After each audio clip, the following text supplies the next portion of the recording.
And we are setting up for our latest round in oh, Rick goes for the beer. And we got Dr. Surgeon setting up a light. Boom. And we are going to entertain you, possibly enlighten you.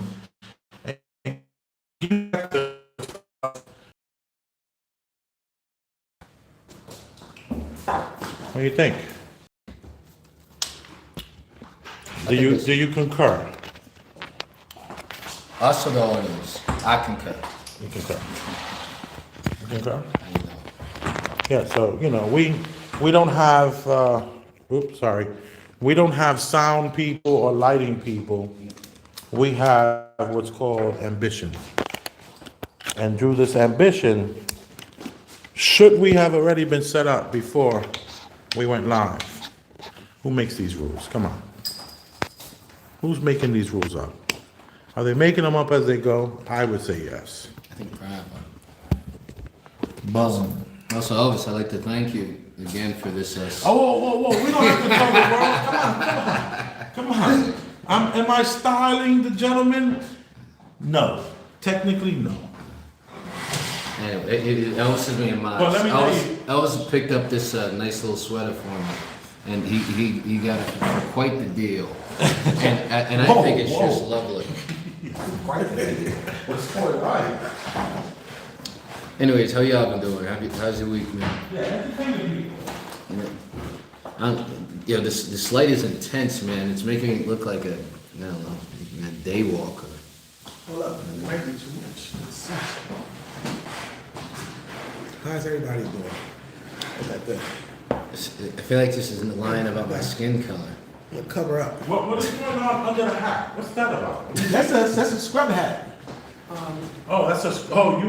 working. I was. You were Botoxing the people. Yes. Sure, he does more than that. Yeah, he does Botox parties and all that. He's the doctor. He's the celebrity doctor that comes in and blah blah blah blah blah blah. It's the strict. He's like, oh look.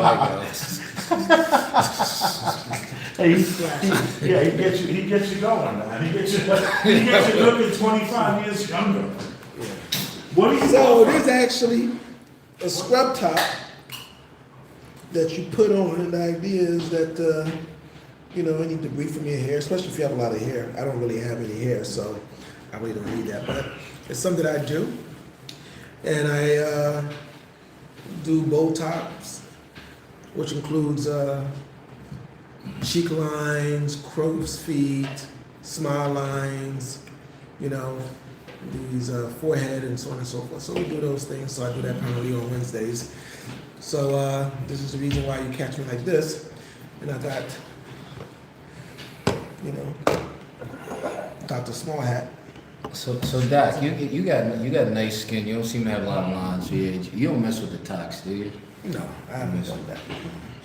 Yeah. But the thing is, No doctor does. But You can't find a doctor that'll do that shit. But the thing is, there's nothing wrong with that, and a lot of folks get it misconstrued. So who does Botox? What you'll find is that people start doing Botox, after the time they should actually start, because you actually want to do it before you start to develop the lines. Really? So that stuff is true? Yeah. So I thought that was just. You have to think about when we talk about the Botox. Yeah. It's really a toxin, and what it's really doing is paralyzing the muscle. And it's paralyzing to a certain degree that it's not getting the full function of it. So what it does is it decreases the amount that say you frown. So every time you frown, it creates those lines. As you get older, it starts to lose some of the laxicity and stuff. So wait, you call it a toxin earlier. Now, what was the potential harm to say me paralyzing parts of my body? Will I say I want to drink something? Will I start to will it spill out my mouth? No, well there are complications. So if you have the person who is not really training what they're doing, they could go ahead and paralyze either a muscle or a nerve, and it could cause some issues. So you could have abnormal smiles. You could have an area where, say, you got a Mr. Spock brow, and you paralyze because you have muscle that's pulling down and muscle that's pulling up. So if you eliminate one, the other one's going to overreact, and so you have a situation where you might have Spock eyebrows. Okay. Or if they don't do it right, then you have a droopy eyebrows. So even when you're trying to be upbeat, like you're always tired. So you have all these different little things that happen. But And will it come back? Will that problem? no, it resolves itself. So the toxin itself lasts for about 3 to 6 months. So afterwards, So you have to keep doing it. right. So to Is keep there it- any way we can get it where you see the reflection, at least your head will be right there, where that reflection is not gonna be, off the light? okay? Yeah, so I heard before with Botox that you can put it like, say, if you sweat profusely, you can put it like, say you can put it in your armpits or your palms or something like that. So there's some medical uses for it. So that's one of them. So excessive sweating. One of the medical uses for it is also migraines. So It stops migraines, really? yeah, it does. Yeah. So that's one of the reasons. You know, I You see like that, right? Yeah, Yeah, you like to say, yeah. I see that. Okay. I noticed you. I see that. Is that the crocodile band? Yeah, this is the crocodile band. Can we talk about the crocodile band? You want to talk about the crocodile band? Yeah, Cause YouTube streets, don't lie. We can't lie on these YouTube streets, man. I got a style, y'all. how? Little things like this. Where you get that crocodile band from? So Where you get the crocodile band from? what the chef is talking about, why he had this glee look on his face. He got this glee look on his face because I bought this watch, right? And the band that I had on the other watch, I didn't really like it, I didn't really like it neither. No, so, and as a result, I We're went gonna out and talk got about- the genuine crocodile band. so he had this genuine crocodile band. I had the crocodile band, yes. And the moral of The the story. stylist in the room has crocodile bands laying around. Don't So- you get this? I have cashmere scarves laying around. We're not gonna, let's not play this game. So That was really the moral of the story is that this band really goes nice with the watch, and Right. it's and it looks nice. So Yes. I agree, that looks good. You're welcome. we don't And we don't always agree on style and stuff like that, but this is one in which that we don't go- always. I'm but the that- one who got the guy out of those baggy jeans. You know. You're welcome. You wore baggy jeans? He wore Yeah, baggy jeans. everybody wore baggy jeans. Everybody wore baggy jeans. Yeah, in high It's school just- I did. No, Yeah. But he was wearing baggy jeans. Let me see, what year did you get out of the baggy jeans? I can't remember, but It was, I almost had to put him in a chokehold at a damn function and put him, we about to fight. I said, you can't not wear these baggy Wait, did jeans. you wear do-rag or anything too? no. He didn't wear a do-rag. He wore baggy jeans and Timberland boots for 25 years. That's a lie. No. But let me say what he did do, because he likes to keep his street cred up a little bit. So he'll get a new pair of the Timbos as part of the, he has a lot of nice footwear, but he couldn't stop getting those peanut butter Timbs. He just couldn't stop doing it. I was like, gotta leave these Timbs alone. Kill these Timbs. And finally, it took a lot of years, and finally he was like, all right. I'm over the Timbs. But listen, all I'm saying is you're welcome for the band. I'm not charging you $250 for the band. I had it. It was there. It's priceless. I can't put a price on it. I know, I think it looks really good. Listen, this looks nice. I appreciate it. And The crocodile band was the only part that was missing from the watch.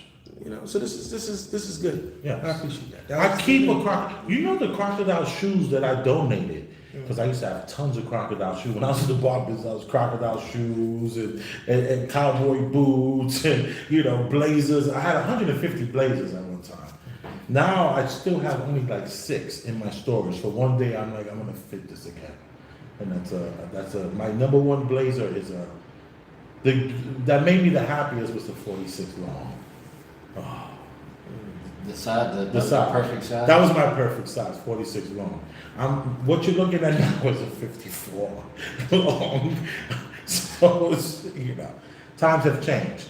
But with that being said, I digress from that. Doc is let you know a little bit about what he does. This is what he was doing right before we got here.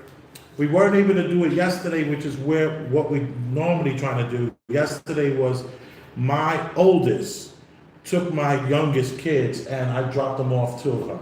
Oh, Yeah. You know, my oldest and I were very estranged. Yeah. 24-year-old. 24-year-old, and she goes like this when I dropped them. I take them to the house, and she goes, "Okay," and she starts to walk into the building, and then I was like, me and LJ were there, and I stopped, and she was like, "You don't have to come if you don't want." And I was like, "Yeah, let you and your brother and sister have that experience. I don't want my kids to feel like every new experience they have to have the safety of their parents."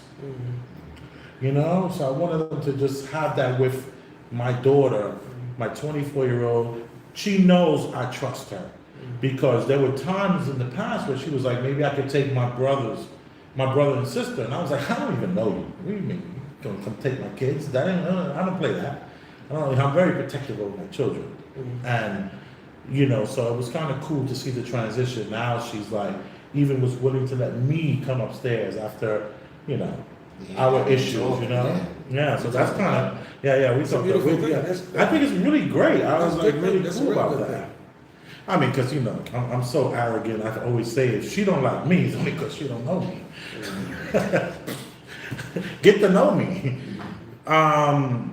Today we're going to talk about vice.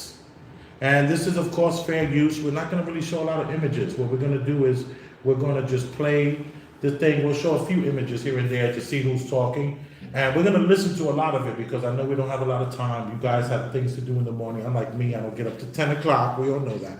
But my kids, everybody knows, don't say nothing to daddy until 10 o'clock. You know, I've paid that cost to do that. And go to your phone and let's pull it out. Did you send me the link already? Yeah, I sent it to you. I believe I did. That's a negative. But however, it should be easy to find. That sucks. I didn't send it to you. So just go to the Vice on YouTube, and it's gonna be the picture is gonna be of some sort. You'll see it. Let's just look at it together. Right there. This one monster. here. Oh, this monster. Let me see what it says. How long is the time? Yeah, that's it. So we're gonna listen to this. I see a Let great me future for you. lower the volume. Success. Fair use. Fair use. Fair use. Did they listen to that when he said it? Well, the algorithm listens to it. And the algorithm is part of the terms and conditions of YouTube. You just ghost me, and then the next week I'm like hurting for cash, and like I Because can. it's a preview. Okay. How you guys doing? So what Vice is doing is they're gathering up a bunch of guys. A bunch of men, and you know, Vice tries to be as diverse as a liberal audience, a liberal thing can be. Super, super, super liberal. You know, this is the place where I'm sure many people have gotten fired for misgendering someone at the, you know, at the watering hole, or whatever, you know, the water cooler and things like that. Yeah, which was funny. You know how Vice started? Vice was talking about Gavin McInnes. Gavin McInnes, that sounds so familiar. Gavin McInnes, he's the guy who, he was like one of the I guess, people responsible for the Proud Boys. He's one of the conservative, conservative, like, news-ish guy. I don't even know how to Wait. particularly define What's him. going on with your face? Why are you doing this when you say conservative? No, he has like I'm describing how he looks. He has a mustache that's like, that's the like one that- twirled in. right. I'm sorry. I thought that was helping you. Have you ever seen my mustache when I do that? Yeah. I No, like that sometimes. yeah, I forgot that. Have you did seen I'm that, Doc, sorry. when I do that? You seen the, yeah, of course. Come on. So it's like, but yeah, but it's funny that what Vice became. Because wasn't they sure if it completely was started YouTube on something friends. completely different. Yeah. And I had so many friends separated from each other, I forget which ones I do what with. That's how you fracture your I'm mind, lying. man. I haven't. All right, you want to All play? right. Yeah.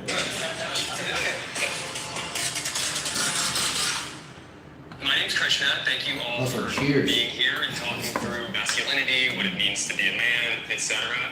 Obviously, we couldn't fit every man in the country into this room. We tried. Sorry, guys. This has to go. This is why we need a producer. Look, I'm holding it this way. Okay, it turns around. Like that. Forgive me, y'all. You said this is why we need a producer, right? Who's gonna be here an hour before we get here. Get Yeah, this done. and wait, Doc, when you put the glasses on. Oh, just now. It's like They look great. They look great. Those are For those. the video. Those are those. What's it called? Glasses, right there. You know, you got to get permission to buy those glasses from the company. They have to email the company and say, "Can we please have two To get a pairs?" diverse perspective, but of course, that caveat, we're not everyone. I wanted to start by telling you why this is something that I'm interested in. I have an 8-year-old son, and I'm seeing him absorb what manliness might mean. I'm thinking to myself, like, what does it mean to be a man? To start, maybe you could just introduce each other to each other, and if you were to describe what it means to be a man or to be masculine. My name is Tahoe. Describe what it is to be a man and be masculine. He says he has an 8-year-old son, and this 8-year-old son is showing signs of trying to understand what masculine is. And I found that very interesting because, you know, I now have a 12-year-old, and I know my son when he was 8. And was there this trying to find masculine at 8? I don't remember that. At 8? First of all, that sounds like a bunch of bullshit. Person. What about you, Doc? Do you think that? Wait, sorry. What do you think about that being No, I think it's legitimate, especially now, and what the kids are confronting. You know, it's easier for a kid who has a feminine and masculine present in the house, so it's easily discernible what means what, and they'll follow a particular pattern. Whether that's a good pattern or example or whatever, that doesn't matter, but that's what they'll equate it to. But now, it's a different situation if one of the two is missing, and especially what's being bombarded now in our educational system, in the public school system, and you know, current society now, this whole binary and all these different pronouns and stuff like that will cause kids to really build that idea of being a boy. Like, you know, how am I supposed to be? What is this supposed to mean? So I could see that happening. So you can see that. See, I was on your page when I felt like this guy's full of ass. Why did you say that? Because I don't understand his son he's speaking about, how it would manifest himself with his son trying to discover his masculinity. I don't know, kids don't even speak or think about their identity, especially at the age of 8. Here's the thing, so I'll champion what you're saying and what the doc is saying by saying that his son probably sees where his father works and all the people around it, and now is picking up sticks trying to break things. You know, he's picking up big rocks and breaking, you know, and kicking the sound, trying to be super tough. But I don't even understand what he's referring to. What he can possibly, his son could have observed where he's having a crisis about his masculinity. Is he talking about when he's playing on the playground, his masculinity isn't manifesting itself in the appropriate way? Like, what scenario is he getting in where he's coming to his father and telling him, I'm not sure how to... It sounds like either somebody put this idea in his head and now he's just confused, because young kids usually are presented with a question like that, like where their masculine or feminine is, as they shouldn't be, because I don't know, at 8 years old, what you're gonna... I don't know, I truly, not only do I not believe him, I think not only do I not believe what he's saying, I think even if I think this guy might have even forced a conversation on his son about what he feels masculinity is about, and the son didn't have an answer for him, and then he's talking about how his son was confused about what he's talking about, because that's a ridiculous thing to bring up to your 8-year-old. Okay, we're 4 seconds in. So 4 seconds in. When I was young, being a man, you had to be tough. You had to be hard. And now, to me, being a man is a lot different. Now, to me, being a man is knowing when to be soft. Wait, can you Knowing stop that you one more always have time? to work in charge. You can act. First of all, when you're young, you don't have to be anything. When you're young, you are. If you're soft when you're young, you're gonna get bullied. If you're tough when you're young, you might either bully people or you might just rock or be comfortable. I don't, you're not even thinking about who you are to be at that age. You're your most natural, unfake self. So this person that just spoke, He's a liar. this is the, so we have two liars so far. Okay, good. You know what I mean? So things have changed a lot over the course of the years for me. I'm Griffin, and I don't identify as a man. I'm non-binary. I still have elements of, my identity that are masculine, elements that are feminine, elements that don't fall within that range. And I personally just don't feel tied to like the norms or the confines of gender at all. Well, welcome. My name is Dylan, and I think that the notion of masculinity is just something that can be possessed by man or woman. Man, woman, non-gender conforming person. What it means to be masculine is just like, changing and like very fluid. But I think that, masculinity is something that just, like you embody based off of just like how you show up in this world as a man and just like, how you go about being your day to day. How you show up. Let me say something about that. He said something interesting that he said was masculinity could be a man or a woman, and it shows up, at certain times. So I agree with that. Yeah, I agree with I that. definitely agree with that. And he's the guy who just happens to be, this is, by the way, the second black man we've seen on this panel of men. So first we get a black man, then we get what appears to be a white, non-binary person, and then we get another black man. One has said from the very beginning he's from the hood. He had to be tough. Now you get another black man, he's wearing corn braids, and he's got a t-shirt on, but he's saying that, he's saying that both can be, men or women can be masculine. I'm a fitness entrepreneur. I'm an immigrant. I came here when I was 4 years old with my family. It's kind of funny how we're talking about it. My take on masculinity is not about talking as much as doing.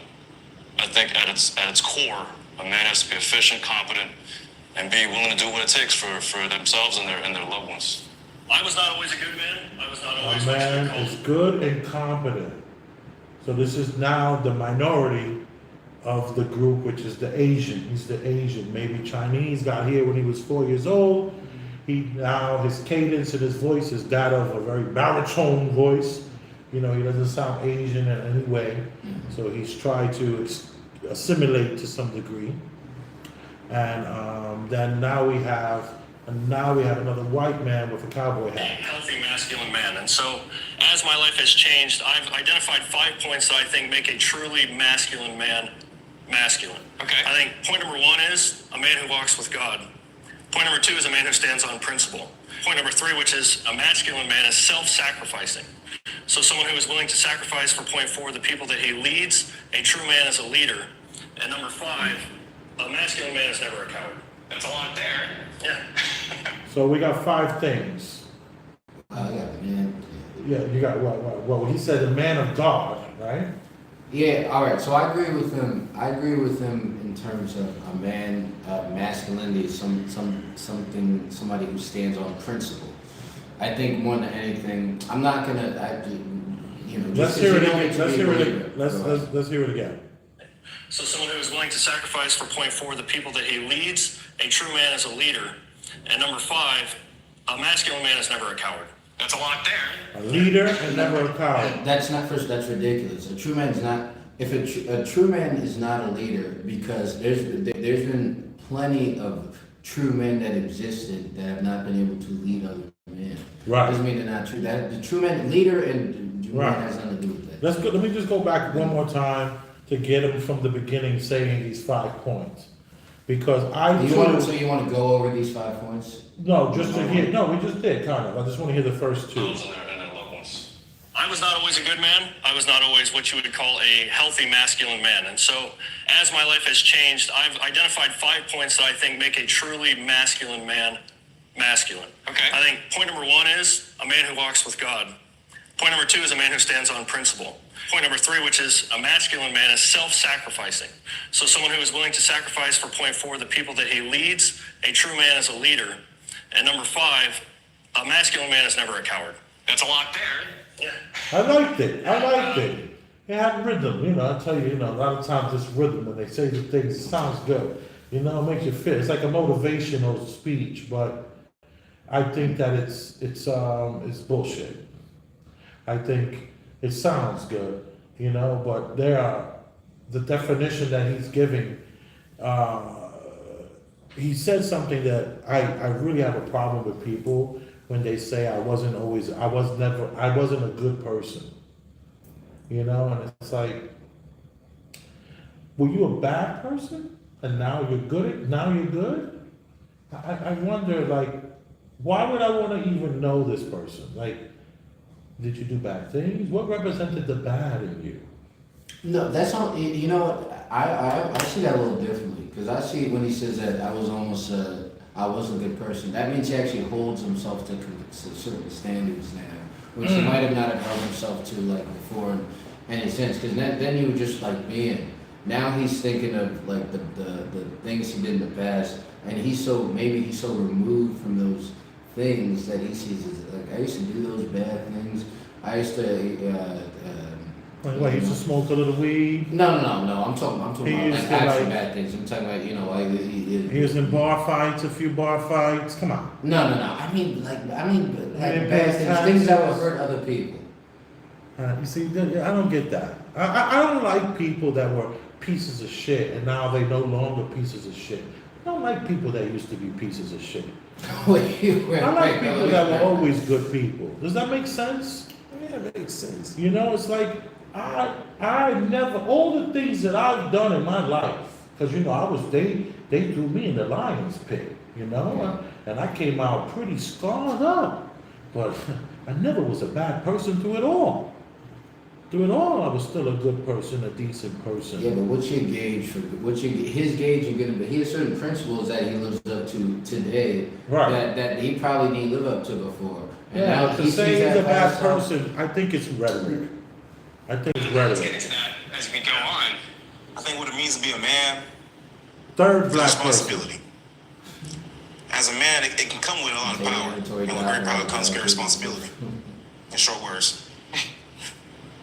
That's it. That's from Spider-Man. As a man, it can come with a lot of power, and with great power comes great responsibility. In short words.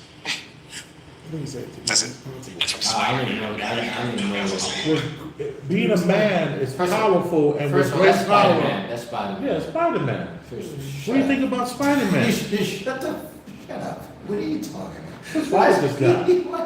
So now we got a panel with men, and we got the group of men that are only 7% of the 6% of there's more black women than there are black men.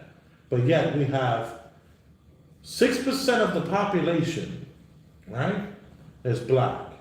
Okay. Men. No, 13. Oh, yeah, I'll get you. 7% is female. Right. Gotcha. 7% is female. But yet this panel already has 3. What the hell is that about? James. Well, my name is James Killen, former United States Marine turned Air Force officer. Got a couple combat tours, but I'm also a father of 3 girls who mellowed me out. The idea of masculinity is something that I find interesting because it is changing, and I can actually see those changes in myself. And I think that's one of the reasons why I wanted to do this panel. Thanks for your service. Andre. Hey, what's up? Did you understand what he said? I was too busy trying to find him in the crowd. It was so difficult for me to pinpoint who this person was that was speaking. All right. What's it called? The point of masculinity is the. Oh, wait. No. Don't get to your point of masculinity yet. This is their point of masculinity. No, but this is that. All right, let me play it again. Let me play it again. Let me play it again. Hold that thought. In myself. And I think that's one of the reasons why I wanted to do this panel. Well, my name is James Killen, former United States Marine turned Air Force officer. Got a couple combat tours, but I'm also a father of 3 girls who mellowed me out. the idea of masculinity is something that I find interesting because it is changing, and I can actually see those changes in myself. And I think that's one of the reasons why I wanted to do this panel. Thanks for your service. The idea of masculinity is changing. And that's why I wanted to do this panel. Tell me what you're thinking. First of all, the point of masculinity is part of masculinity and conservatism run hand in hand.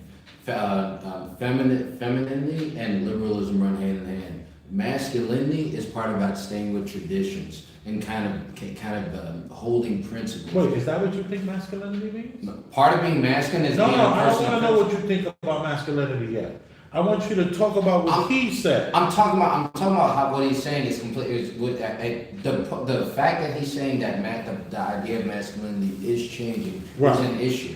Okay, I agree. I wanted to say that. I would have known that's what you were saying. All right. Okay. The reason why it's an issue that he said that is because the whole point of masculinity coincides with principle and staying. Right. And what he said was that he has 4 daughters, he said, right? Yeah.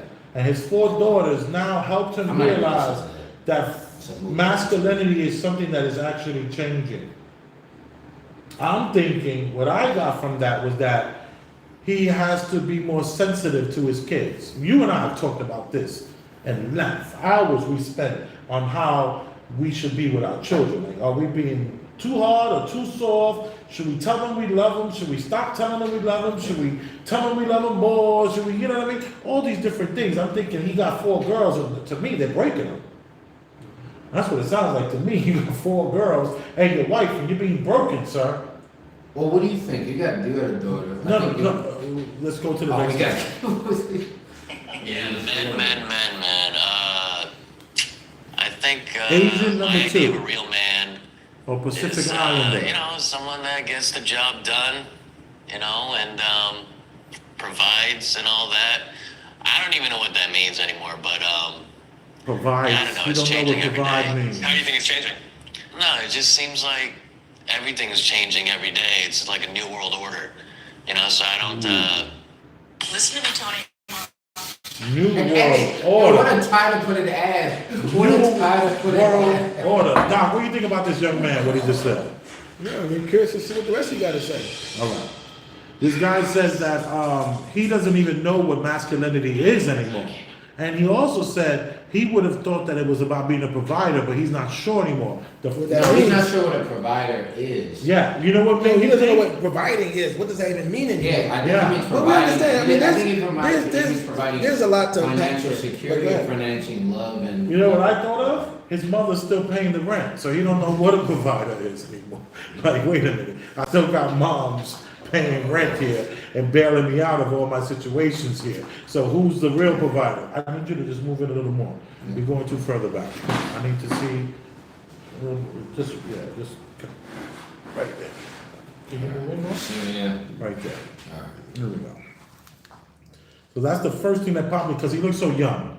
So I'm like, moms are still paying rent. He's like, I don't know, provider. So I feel like tomorrow it's going to be something else, and people are going to comment and be like, "You're wrong. It's this now." It is hard to talk about some of this stuff because you feel like you might say the wrong thing. I'm not really masculine myself, so I can't. I feel like I'm like the wrong person to ask. Maybe the right person to ask. Is that an apologist? What What he's it doing? means to be a man is to be Black an person adult number human 4. male. That's sort of a very formal definition, but I think that might be a good place to kick off because there's a lot of talk, of writing, of research these days that says there's a crisis in masculinity. Is there a crisis in masculinity? If so, what is that crisis? The thing that I see is a lot of deconstructing generational trauma. The be a man, boys don't cry, this, that, and the other. And I think that's actually one of the reasons why we see it as a crisis, because we're actually trying to redefine what it means to be a man, and none of us have any idea because we're just out here trying to be whoever we are. That's right. I think that historically. Okay.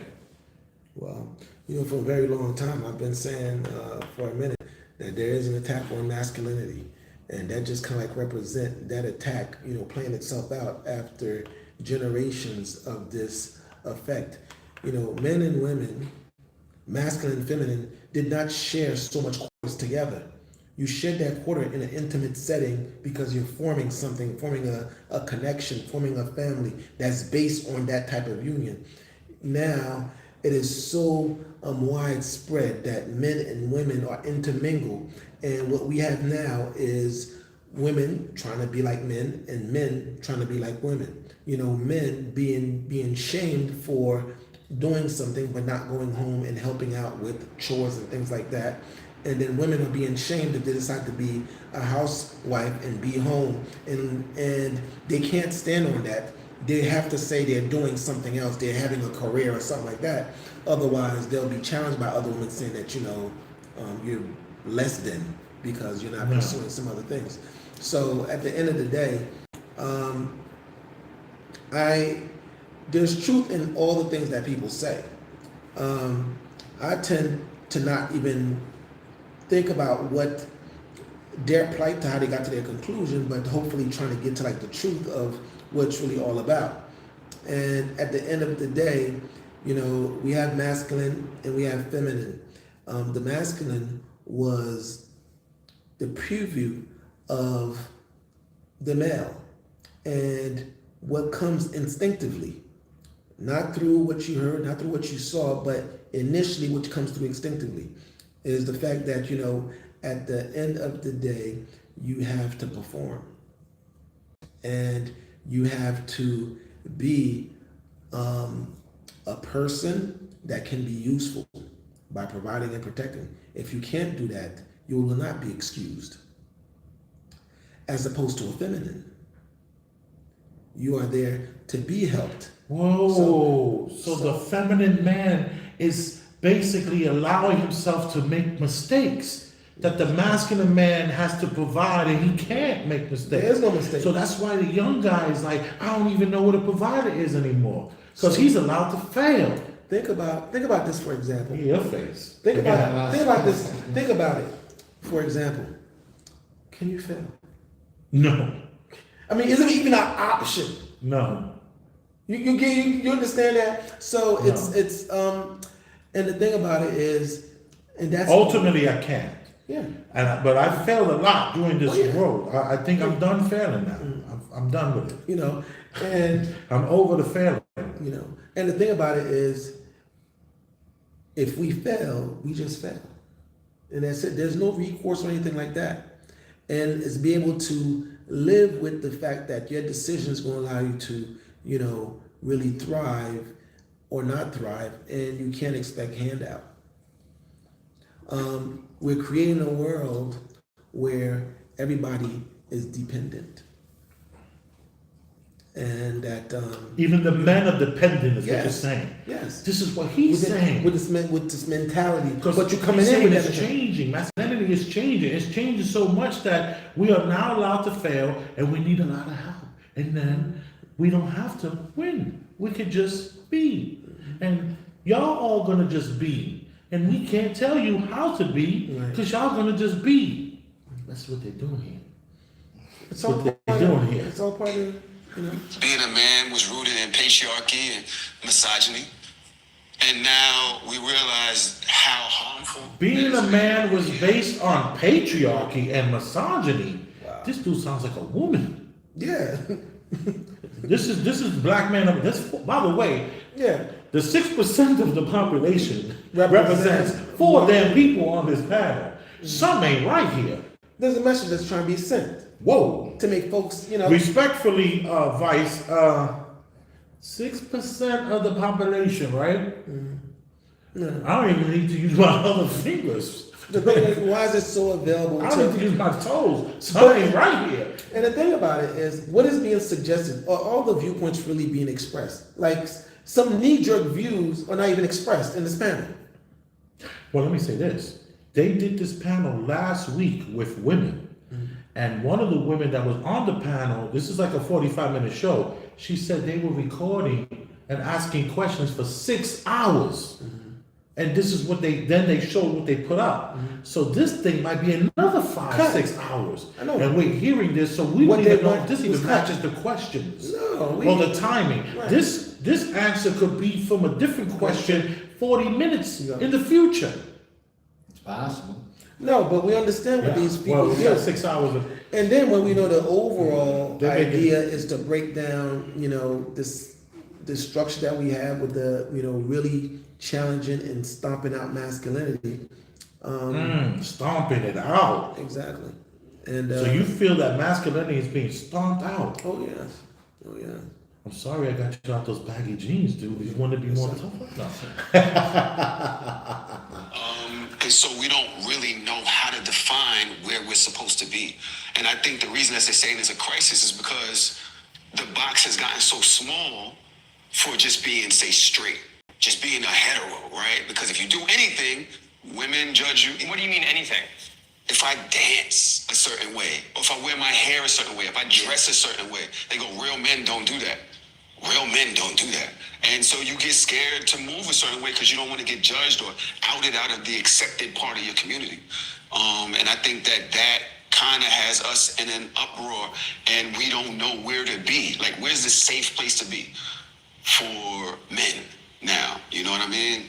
And it's kind of disturbing. I was what you were Men calling need a toxic safe masculinity. space right now. Do you need a safe space? I don't need a safe space. I don't think I need a safe space at all. I think what I'm hearing on this panel is a lot of men that are insecure about their position about something. Keep how they're perceived, and which I don't think they ever hear. I don't think anybody ever says these things to them. I think they have personal issues on how they're perceived. Right. And Right. Oh, yeah. And I had good men that sewed into me. They gave me good advice, but I never found manhood or never understood my place as a man until one day I humbled myself and I gave my life to the Lord Jesus Christ. And I'm telling you right now, walking with God changed my life forever.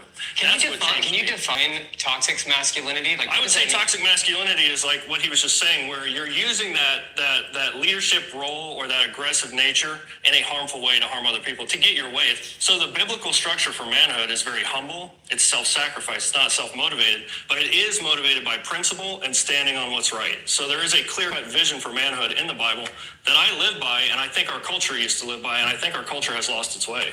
I think everybody sort of has a different definition of toxic masculinity. I don't find masculinity toxic in and of itself, but I do believe in bad men and bad men exist. But does that mean every man is toxically masculine? No.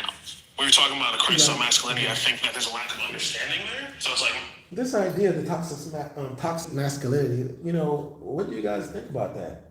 I've always thought about that in such a way that is misdirected. Masculinity is masculinity. It can't be toxic. It's necessary, just like femininity. Toxic femininity, I would say, is a man acting that way.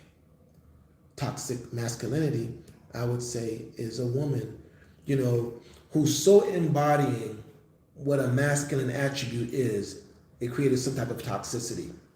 In the sense of, it would be hard for that person to naturally pair bond with the opposite sex if they were to naturally play their role.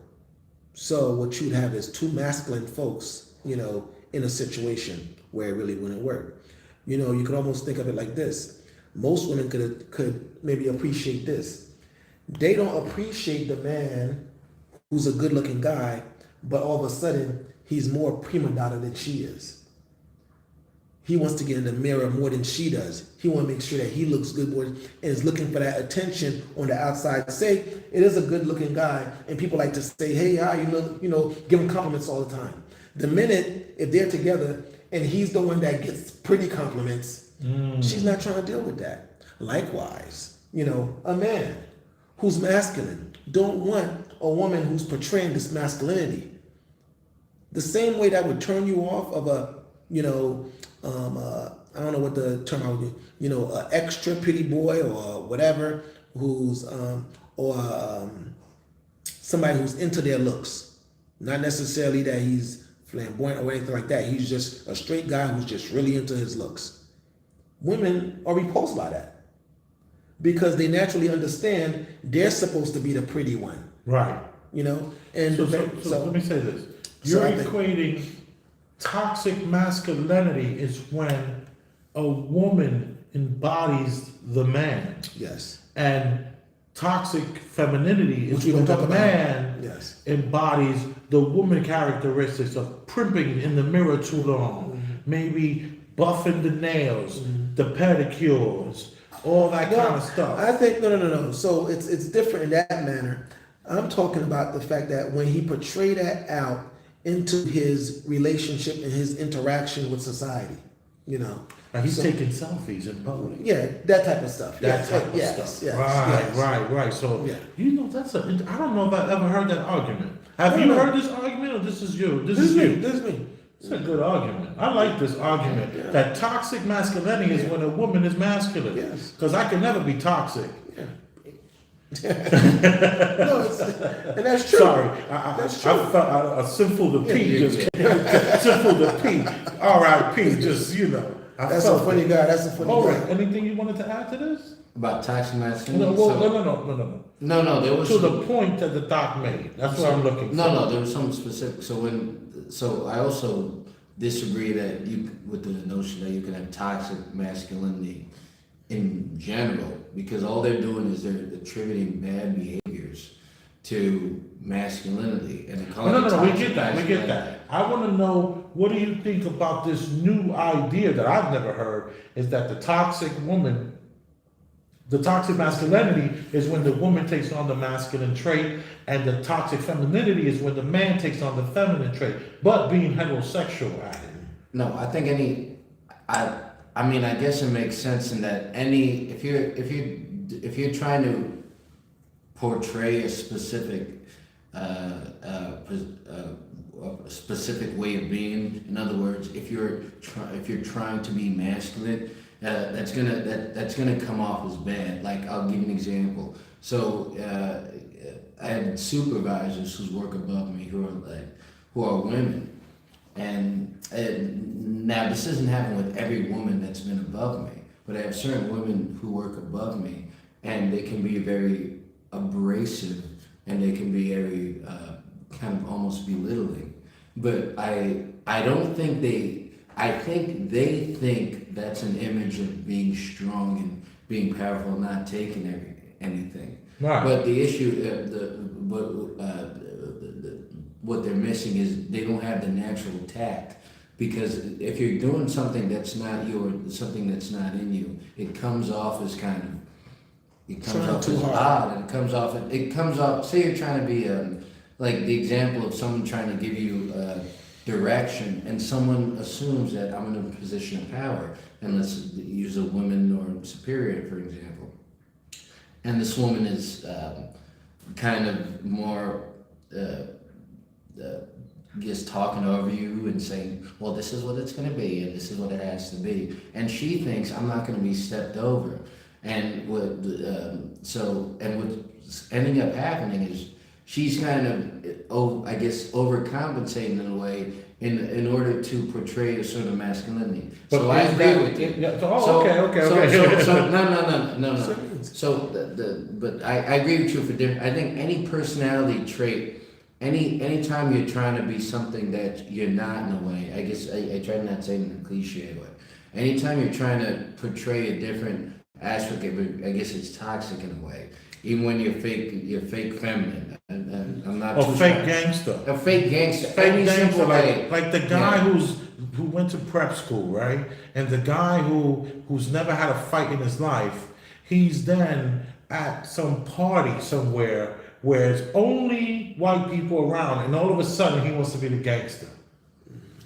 You've seen that guy before. Every time I used to go visit my cousin up in Marist College, it was always the most cornball black guys, but they was like so gangster. I was like, really? that was so toxic to me, to see that they were just playing these roles. So I think the role playing is what you're talking about.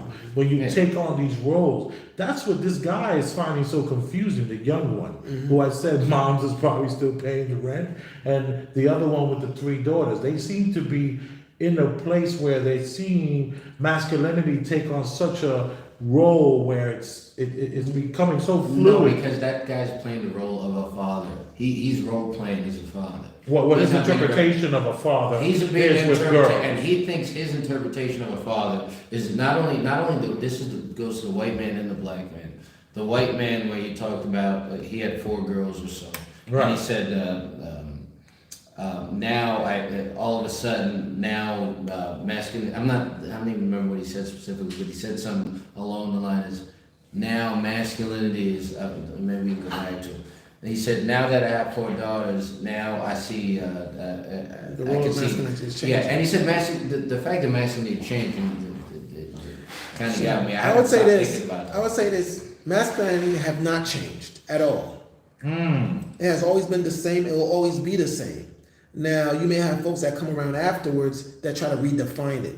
So we could recognize there's a real big issue going on, pertaining to what I was talking about this assault on masculinity. If we just look at the landscape, we have this idea of toxic masculinity and we have this idea of toxic femininity. But guys who embrace that, they're actually being championed. So we have to kind of like recognize that. So is the promotion Wait, are they being championed or are they being crushed? by who?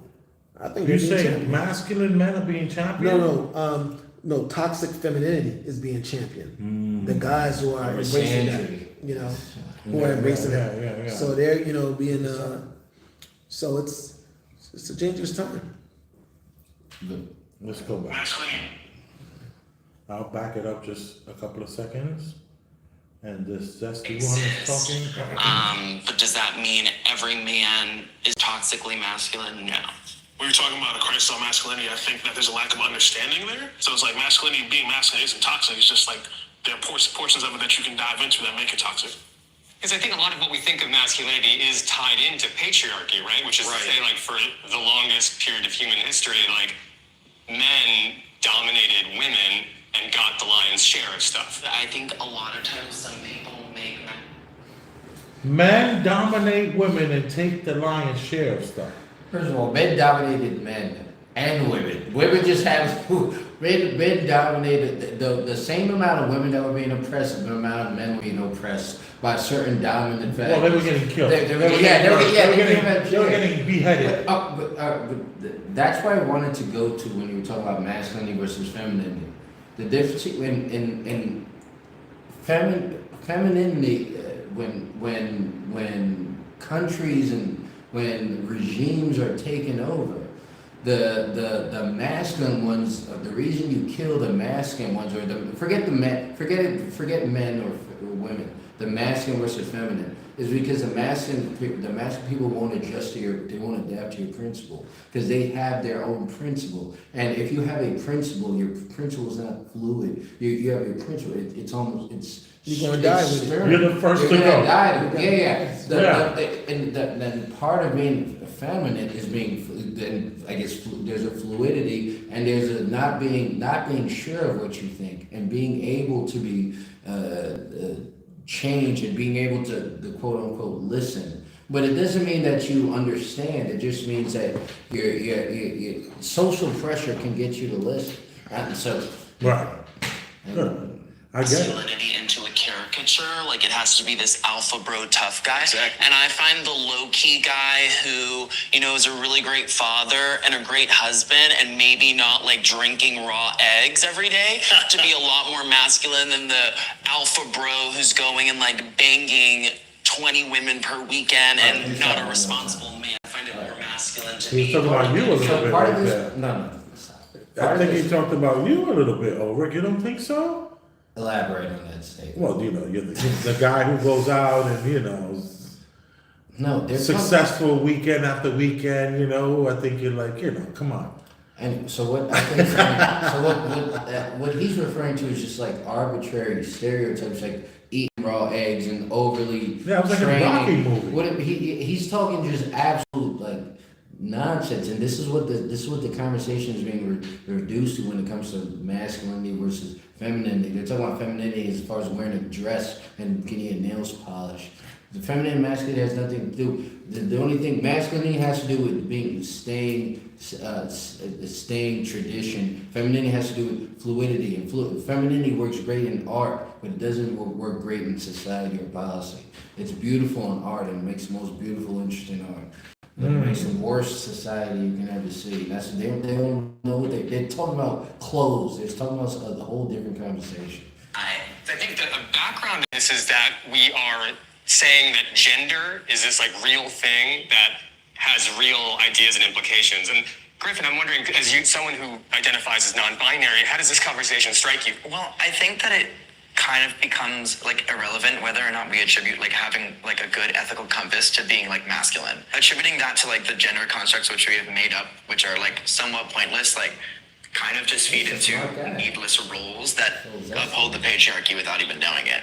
A lot of those things are just things that people should be doing because they're like morally right. Like if you're in a family, you should probably support your family. And I really don't think that it has to do with like your manhood. These characteristics that we're talking about are baked into an old system of domestic life. I think that's actually where we get toxic masculinity. Like, none of us can really describe what it is, but we can see it when it happens. So we learn it, right? This is something we learn from the world. It's something we learn from like TV and shit, and it's maybe something we learn from our dads too. Tell me about your dad. I'm a first generation kid. My dad is from Guyana. Grew up in very humble beginnings, poor family. First time I remember my dad telling me he loved me was when I was 17.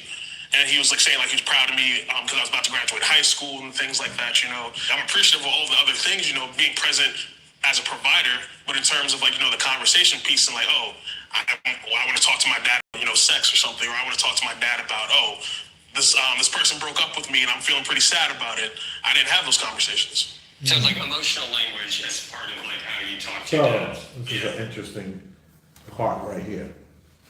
The guy from Guyana, who's a first generation immigrant, I guess, he says that the one with the corn braids, he says that his father never told him he loved him until he was 17 years old, when he was graduating from high school.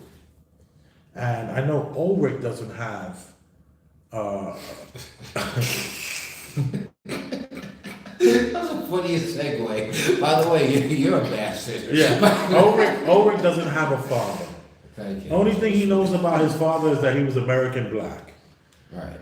And anything else, you really kind of don't. You never even asked.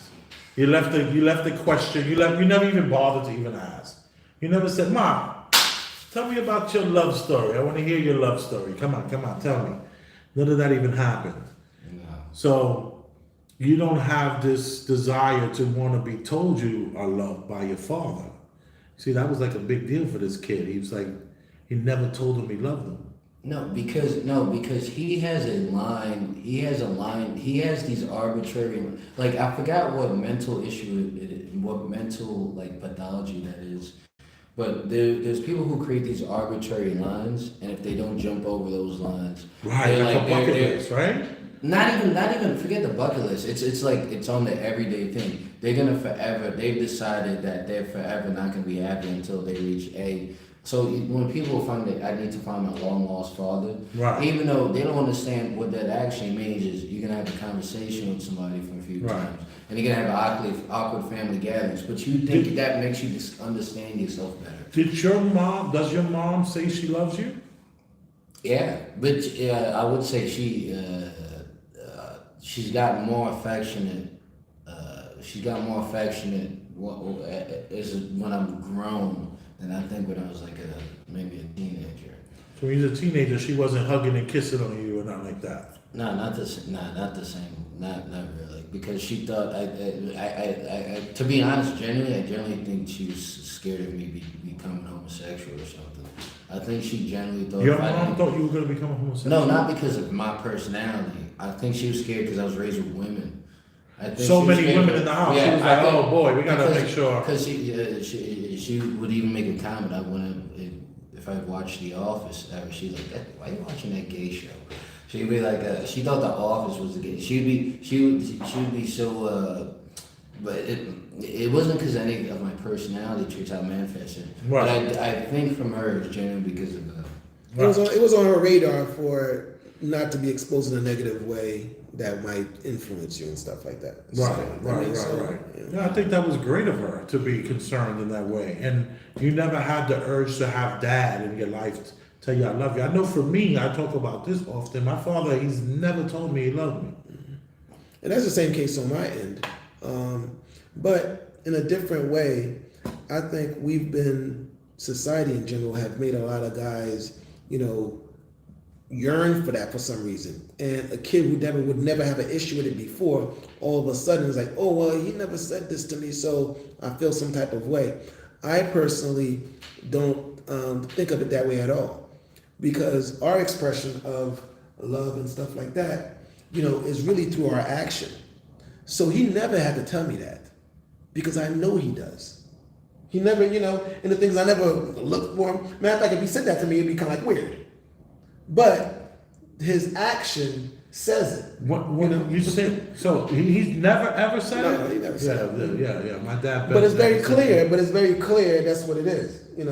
But you know he loves you. I know that. It's not even necessary. And the funny thing about it is that, so now the relationship with my boys and stuff, they probably would have a less of a doubt with that, because they probably don't hear me say I love you as much as their mom said. So I'm not sure if dad loves me as much or whatever. But this is the way that we're socializing our kids, and we're allowing these non-factors to become a mental factor in their minds, And like, in other words, the love that a father has for his son, he don't have to keep saying it, is what you're saying. See, that's what I've always told you recently, especially since my son has grown up. I feel like I've said I love you too many times to him. I think I gave my son too many hugs, too many kisses, too many, I wiped too many of the tears. Those relationships, if you think about it, was in the past was never like that. Your dad was the one that kicked you in the behind. Right. Until you hit my face. Yeah. And I because think that's if I could do it all over again, I would have backed off from that. I wouldn't go as far as my father went and not say it, because I would like to hear it. I would like to hear my dad tell me, that he loves me. I think that would be cool. I don't think, like you said, it would feel weird if your father said it. I don't know if it would feel weird. I think it would feel good. Nah. I mean, it would feel good, but it's weird though, because because maybe, but you knew, you. I think I actually did. Like you say, you never wanted him to say I love you, and you know for a fact he loves you. For me, I always wanted him to say I love you, even though he would not say it. His attitude was, I show my love. And I was honestly, he never really showed it that much. And I think that I'd rather have heard it, since he didn't. You see, he thinks that I show you my love, so I don't have to tell you I love you. I look at him like, you showing me, the love you showing kind of sucks. So I'd rather you just say it. That'll make me feel better. That makes sense. So it's been things like, what? And it is what it is. Here again, something that's spilled into masculinity and femininity. So, the lie that a masculine will most likely draw to is a physical lie or action lie. So, and I'm saying lie because it's the thing that catches us off guard, but what we choose to embrace is action and visual that represent us. So that's why women will put on a makeup, and they'll have a makeup on and stuff like that. And, and it'll give you a visual difference, even if it's a little bit different, that's not, where she's at, it's accentuated, it's okay. Whereas, and that works for us. So it's our action, it is what we're showing. On the other end, the feminine embrace an auditory lie. So in other words, it is, the conversation, the hearing, the plan and the fantasy. He's talking from a medical standpoint. No, he's saying like the saying you love you, like the women Saying, embrace the saying, the sound, the words and stuff like that. So in other words, you could, the idea of selling a dream, And Like, they're you being won't even raised. tell a woman you love them, right? Yeah. Keep it real. No, I don't. That's the. Not for the most part. Doc won't even tell a woman he loves them. No, that does not say that I don't. No, that does not say that I don't love. I'm over here starting shit over here. The way he said that is Yeah. completely not the way it is. But I am not one of the guys that, they be with somebody for like, a day and a half, like, oh baby, I love you. The idea of love means something completely different to me. And the person that you're going to say you love mean that I am willing, because I believe that you understand the life that I'm trying to create and you're part of me with that. So I'd be willing to give up my life to protect the continuation of that. So unless you get to that. Let me say this. Let me say this. Wait, no, wait. Yeah, Do you think? But I have from the doc. Do you think so? Therefore, do you think love is more of a masculine or a feminine thing? Love is really definitely a feminine thing. Love is a feminine thing. But I would agree with that. I would agree with that. Yeah, but if love is supposed to be love is supposed to be lasting, or maybe I'm thinking of marriage. Maybe love is feminine, marriage is masculine. Maybe that's what I'm differentiating. But go ahead with what you're gonna say. No, I was gonna say, like, I do say that I think I went too far with the I love yous with my son, because there were some times in the last couple of years where he has really said some extremely mean things to me, knowing maybe about my vulnerability and me being a little too open with what I didn't want to be done to me. Because I had a client, right? And this client of mine said that he was talking about his father, and the client of mine was like, yeah, my father has never done anything in his life. It's my mother. She's the one who made the millions of dollars. She's the one that did the company. My father couldn't finish anything. He couldn't never. I mean, he talked so bad about his father. And I wound up telling my wife about how troubled I was about this man talking so badly about his father. My son overheard that and knew that that was like something that I would fear and dread. And then one time my son was I had my son in a private basketball court, and he's at the private basketball court every day, and someone said something to him and it triggered an emotion, and he ran upstairs, and I was laughing and having a good time with my wife and my daughter. We were like dancing and we were having a great time. And he came up from playing basketball and he said some mean things to me, like really horrible things to me, because he was upset about the way they made him feel downstairs in the basketball court. Because there was this young guy there. He's like a kid. He's like training to be in the NBA. He's like, his parents are very, very rich and affluent, and they're going to put a lot of money towards his basketball career. And my son went down there, and they're French people. So they said something in French, they laughed about something, and he internalized that in such a negative way that he ran upstairs and just unleashed on me. And I was just like, wow, I couldn't believe it. I actually, and I didn't get upset with him or anything. I was like, you know what? This is how you feel, but it was more so he knew that that was one of my ultimate fears, of being told something like that, and I was too vulnerable. I was too much in my feminine. So he was able to take advantage of that and tried his best to hurt me and say really mean, horrible things to me. And I think that I talked to the doc, we talked about this for a long time, and that was that I think I went too much with the I love you with my son. And I gave him too much of that, what you refer to as feminine. I gave him too much of that feminine side.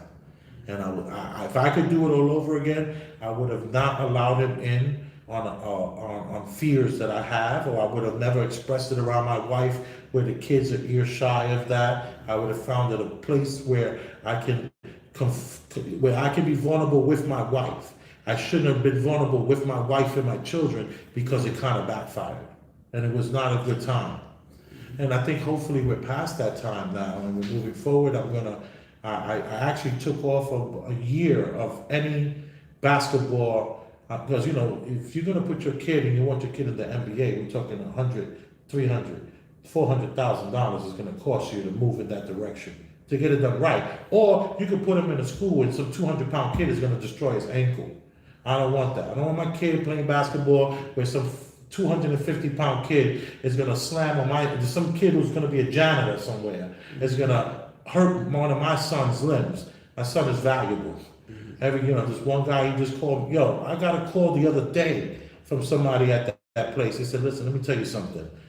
Your son has the eye of Kobe. I was like, what? He was like, sir, I've never said this before to anyone. He says, but whatever you're doing, get him back in this game because this kid got what it takes. He has what it takes to make it to the NBA. Not only that, he says his drive, his desire, his passion, the fire he has inside of him is unlike any kid that's coming up right now. That's what he's telling me.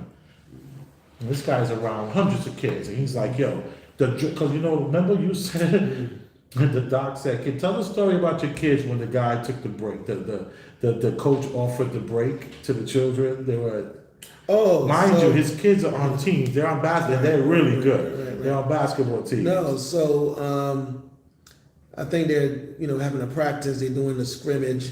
So I guess you guys could remember when we were playing basketball. I don't know if you wasn't some teams playing, but normally, even if you could think about even if you didn't play in an organized sport, even in gym and phys ed, and they doing the rotations and everybody get a chance to play. So when you're on the court and you're playing, you never want to come out. And so they were having their practice, and the coach stopped it. And he was blown away by the fact that he asked if somebody wanted to substitute. All the kids wanted to come out. It's like, and this is never unheard of growing up because you never want to come out the game. Everybody want to stay in. The kid that's on the outside, he's like, trying, come on, let me get in. That's the way it used to be. But at this point, it's like nobody actually want to be on the court. Everyone, all of us, we got 5 out there, right?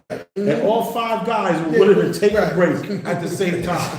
So this is the difference they're talking about with my son. My son ain't taking no breaks. Because I remember when my son, I told him I wanted him to do 100 left hand layups because he can do the layup with the right hand, and then he likes to get cocky now. He want to do the layup and act like he ain't even got to look at it. He knows it's going in. But also I used to have to tell him, dude, we're in a controlled environment. This is a little private court here.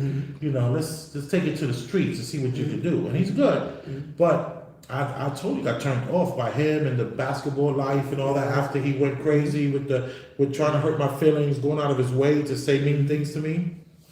But I am reinvigorated with the next steps, what we're gonna do with him, and I'm seeing we go forward with it. It's either that or swimming. My son is an amazing swimmer. So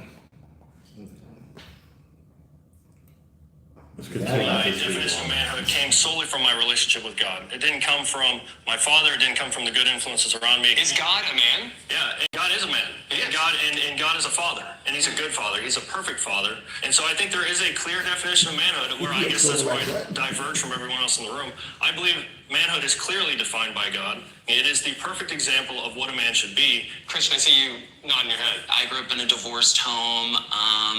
When you do grow up in a broken home and you don't have a father in the home, you recognize how important sort of both males and females are in raising a child and being in the home. There's a balance between, masculine energy and feminine energy. Absolutely. And I feel like there's both within everybody.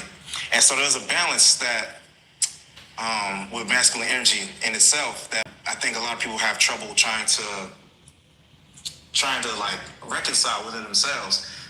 Like, yes, being a man, you work hard, you take care of your people, but you gotta be able to have that emotional side too, which is where the feminine energy comes in. Y'all just triggered something in my head when y'all was speaking about having both in the home. To me, I didn't really have it there. And it made me feel a way, but I think that I always wanted one. And so I wound up at a certain age going outside and trying to find what masculinity was outside. And so I went on the corner, and there were 20 of us on the corner, and none of us had dads. We were all And so we all taught each other the wrong way to love, to be loved. And then This dude is a plant. For real. This dude is a plant. What is he saying? He went on the corner and all 20 of us had no fathers. That's called propaganda. There's no hood you're gonna go to. Everything he says is in cliches. All these Everything he kids says in the hood is talking about how great their father is. When he was at what corner he stood on where there was no fathers? 20 of y'all on the corner? I guess a producer, you need to have somebody that moved the show, I guess. Who could be like, you know, from the hood. They're like, we need somebody from the hood. He's like, I'm from the hood. They're like, sir. He's like, no, seriously. I used to hang out 20 deep on the block. And there was no fathers around. And a lot of kids who don't have fathers in the home, look for that father in the world or in a different way. Well, first I think that attributing proper family values to a heterosexual couple with children is just not effective. I think that it's obviously a heteronormative take to be man and woman and then a child, and that's how you create a good family, whether it's a single mother, single father, or a queer couple. I don't think that it's necessary to attribute men and women to certain roles in the household. I think that it's only due to nurture those gender norms that we follow. Male and female matters. God gives you all Please. take on that role. Because you can't let that type of stuff slide. You can't let that type of stuff slide because they roll the stuff over on you, and before you know it, it seeps into your subconscious like it's kind of normal. There's a completely appropriate space in child rearing, and the most effective way is to have a masculine man and a feminine woman to create the balance necessary for the rising of a child. Is that your medical opinion? That is my realistic opinion, because we'll get to the medical opinions later. Okay. Because those are not, everything have a reason behind it. In other words, I'm saying it sounds like what you're saying is pretty scientific. No, I mean the thing In is, its simplicity of it all. it all balances out. Right. And we think about it, how more balanced it could be. We're talking about this, but we're talking about men and women and actually procreating a child, and we're having a person on the panel talking about the way that child comes, the union that's necessary for that child to be produced. That's not the most effective union to raise it. And then it's do we see how far we drifting off? Wow. The basic realities in front of us. We can't let that type of stuff slide by. Good one, Doc. Good one.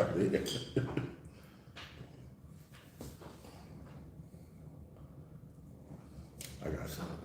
Not or for fulfilling that role. There's a masculine crisis because men are not taking responsibilities for the God-given roles that they have in society. And so when you take away the need to say God made you this or God made you this, now you don't have to take responsibility for not fulfilling what you were called to do.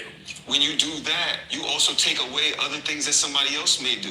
If I have a woman or a partner that wants to take on certain roles and I say, hey, those are my roles that God gave me in society, now I'm suppressing that person. Like, at the end of the day, we're all human beings. You define who you are and how you behave under God. That's what God gave us, free will. But also, I think that the religious beliefs should not be used to dictate how other people identify Go back. their lives. What? Wait. Take on Let's certain go roles back. and I Let's say, go hey, back. those are my roles that God gave me in society. Now I'm suppressing that person. Like, at the end of the day, we're all human beings. You define who you are and how you behave under God. That's what God gave us, free will. I want to say the comment that Wait. That's the second one. That came on after. Okay. But this is an argument that's used about how you are suppressing somebody because they want to have a 50-50 relationship. What that means to you, when you engage a woman that wants to have a 50-50 relationship, that means she gets to be the man half the time. And you get to play the woman. Yeah. And the thing about it is fine. And if he's okay with that, that's completely fine. But that's not the standard. So the idea is that, you're not suppressing anybody. If that's the woman that's out there, and that's the type of guy you are, that's not the woman for you. Yeah. It all comes to that vetting. So there is a guy that will accept the 50-50 woman, like this guy. There's no, I don't even know, he's not saying, when he's saying 50-50 woman, he's talking about absolutely nothing. He's not saying, No, it's just the fact that, his approach is like, well, if I'm the man and I tell her that I'm gonna do these things because I'm supposed to be the man, then I'm stopping her from no, being what no, she's his issue is that he's intellectualizing his own personality, which doesn't make any sense. If he has a certain level of masculinity or femininity, that's going to manifest in his actions with whoever he's dating. Right. There's nothing nobody on this panel can do to change how their masculinity is going to manifest or their femininity is going to manifest, regardless if they start intellectualizing. What they're doing is by intellectualizing the way they are, is they're going to put themselves in a situation where every time they're in a relationship and when they're being being natural and when they're acting, they're going to start thinking, oh, wait, is my role appropriate? And that's what causes the issues. And that's Right. So this whole conversation in which to clarify roles is what is trying to convolute and confuse role. This is doing the opposite of this doing. This is what propaganda is. Roles that God gave me in society, and now I'm suppressing that person. Like at the end of the day, we're all human beings. Yeah, You define who you are and how you behave under God. That's what God gave us, free will. And But also, free like, speech. I think that the religious beliefs should not be used to, like, dictate how other people identify or how other people live their lives. Humans need predictability, and when we put each other in these boxes, it gives us the opportunity to make decisions quickly.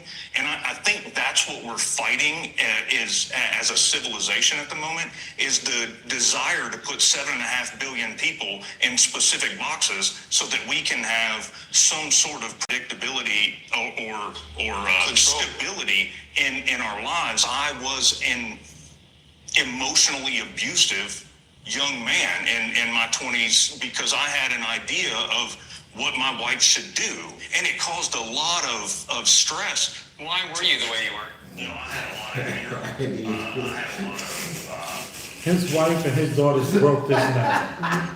He is I didn't even broke say this something man. about that. Let me Well, get- he I was did- emotionally abusive. He said it emotionally He abusive. said it the wrong way. He ended up with a woman that wasn't the woman for him.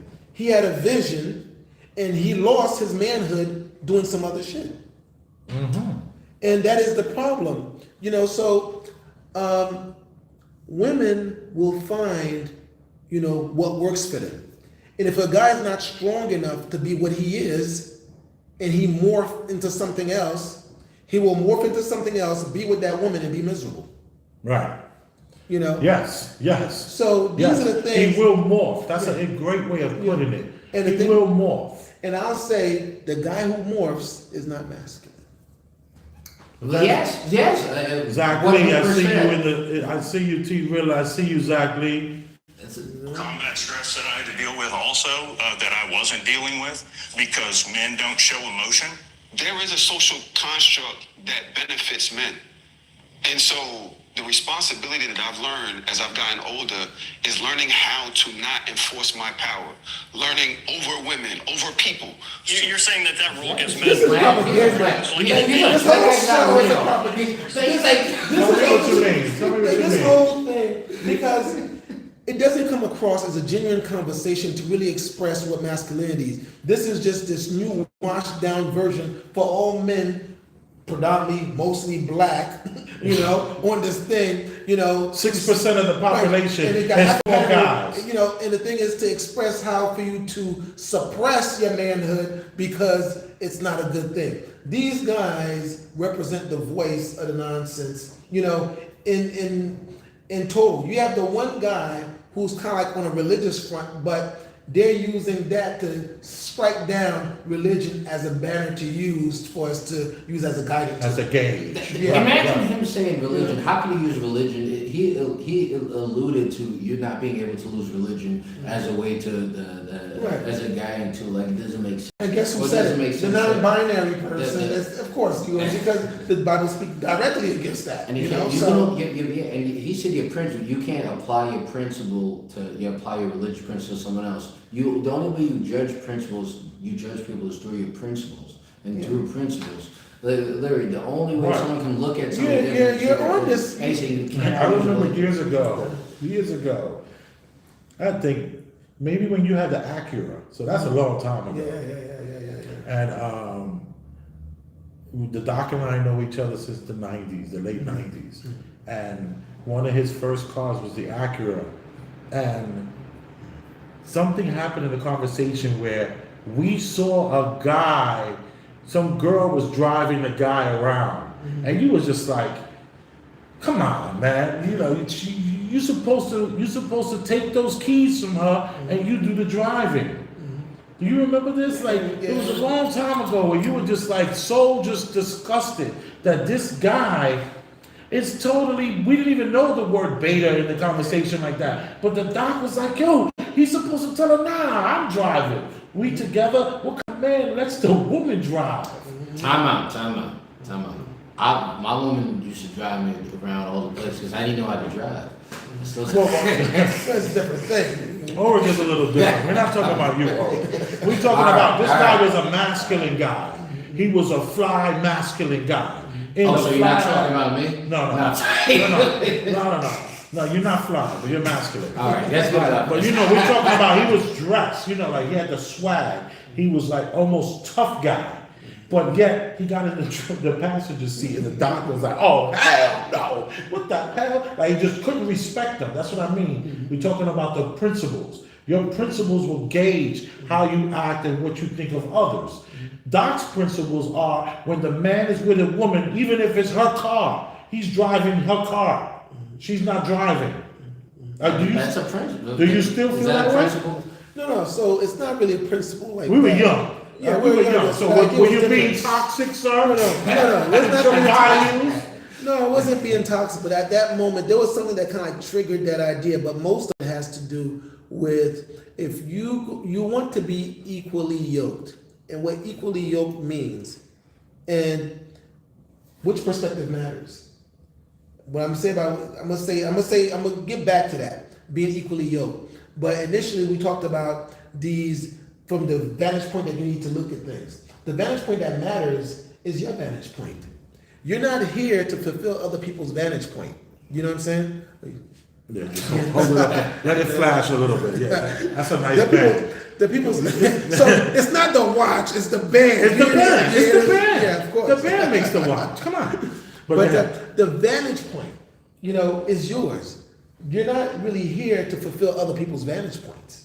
So this is where, you have to stand on what you understand and know. So the guy who's, we're talking about what masculinity means, but we're trying to create this homogeneous place. We're trying to get everybody on the same. Tell me what it means, homogeneous. So this idea that, we all should just accept fluidity, and it's all just great, and that's the way it is, and men are not supposed to be this way. You're not supposed to, exert any dominance or nothing like that. I should forego it, and I should, do a 50-50 thing, and you know what? Everything I could do, you can do, and and the thing about it is, I'm not going to jump as high because I want to make you feel you can jump as high, So the thing is, and now men call their women. Sorry, now men call their women their partner. You might be one of those guys too. Excuse me. Okay. Please. So you never refer to your woman, your ex like that. All right, good. Thank you. But now that's a very common thing now for men to refer to their women as their partners. And the thing is, they've been rolling those terminologies for a while. Right. It used to be. It was only in the gay community where they had partners. They were you would meet a guy. Now I want you to meet my partner. And now men are saying this about their women. Women are saying this about their men, calling their men their partner. Right. I don't get that. That to me is just like it's blowing my mind. It's changing. I don't even know. I've never even heard somebody speak that from a heterosexual. Wait, no, don't pull it off. Just open it. I was saying that to get back around to. Yeah, please. But I forgot the second point though, because I want to get that. You're talking about being equally yoked. So you have this equally yoked idea, and you want to be able to provide the person that you're with and be able to fulfill your role. So ideally, you should want, as the guy, to be able to be a guiding light, to be able to provide, to be able to protect. So now it doesn't necessarily have to do you're that person because you drive and you don't have the car. So that's necessarily the case. But And in all actuality, we didn't know what the setup was. So we could be wrong. But the way it presented itself, it all said The guy, this person, right? And it's like yeah, it's just yeah, there. yeah. You can't, is this feeling of freeloading on the woman that you're with, and you're using her to be provided for and to be protected. And that's not the role you should be playing. And we're talking back to the guy who was, To the guy in the to the green guy car. who, when you saw this fly dude, Right. I think he was coming out the Chase Bank, and the Chase Bank on 135th Street, and you was like, oh, hell no. That just really bothered you. Not wake up during the day and do what I want to do ever. I'm thinking about my wife, my kids, my business. But that's your decision, and that's not like a mandatory thing of your masculinity. Well, if you believe that God is true, I don't. and you believe that He is God, then you do have that responsibility. What privilege are you referring to? Like, what privileges do men have? We've constructed this entire society to benefit us. Break it down. Like, what privileges exactly? Like we talk about the wage gap, or if you look at Roe versus Wade, men controlling women's bodies. Even if there might be those privileges, there's also This guy's just going down the line. Let me go back Like, do to you the refer to? silly dude. Like, what privileges do men have? We've constructed this entire society to benefit us. Break it down. Like, what privileges exactly? Like we talk about the wage gap, or if you look at Roe versus Wade, men controlling women's bodies. even if there might be Roe- those privileges. Roe versus Roe Wade, versus men Wade. controlling women's bodies. This dude is not the person he says he is. He's not from the hood. No. He didn't hang out with 20 guys in the corner because the You cops, could tell. the cops broke up those 20 guys in the corner. You could get away with 4. You can't get away with 20 in the corner. They're gonna break that up real quick. You have to take it to the hallway stair. If he said he was in the staircases with 20 guys, then I all right, maybe so. Said women were as against abortion as men were. So it's not men controlling women's body. Women But you were- say it was equally women and In fact, men. women were often protesting, were protesting anti-abortion more than the men were. Right. What, I don't even, he's not from the future or for the past or from the present. I don't know what, I don't know what this person is. He's totally I not don't know who he what- says he is. Really, he has to be a higher person, because he's not talking historically. Historically, his argument doesn't make sense. For the present, his argument doesn't make sense. And, But he just threw Roe versus Wade up there. Like, what? Like, dude, what are you saying to us? Like, wow. I was gonna open this for you. I can use this one. Let's see if I got that. If I got. Also, maybe this is a good time to, there was a shitload of comments. Who said old dog at Billy Porter's house role playing scenes from Moonlight? Who's Zach Lee? I like that. Zach Lee? Zach, you're hilarious. That was hilarious. He is though. He is. But Zach Lee, make sure Yo, there's that's no hilarious. cursing. Doc, you got anything to open this way? Yo, that's what the funniest thing. Yo, Zach Lee. You ever seen Don't Moonlight? worry about that. You said old dog. Ulrich can be fine. He don't need no beer. Old dog had asked to have his tongue pierced at 9 years old. Yo, big shout out to Zach Lee. Yeah, Zach Lee's a man. Zach Lee's a man. Hey, no, I can figure this out. Wait, the doc went to get you an opener. Come on. That's what that. Yeah. All right, so I want to play that again. I kind of want to hear what that guy was saying. Yo, I didn't he's quite such get a that. He's such a character. He's like Johnny. He would be.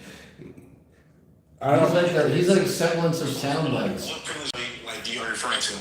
Like, what privileges do men have? We've constructed this entire society to benefit us. Break it down. Like, what privileges exactly?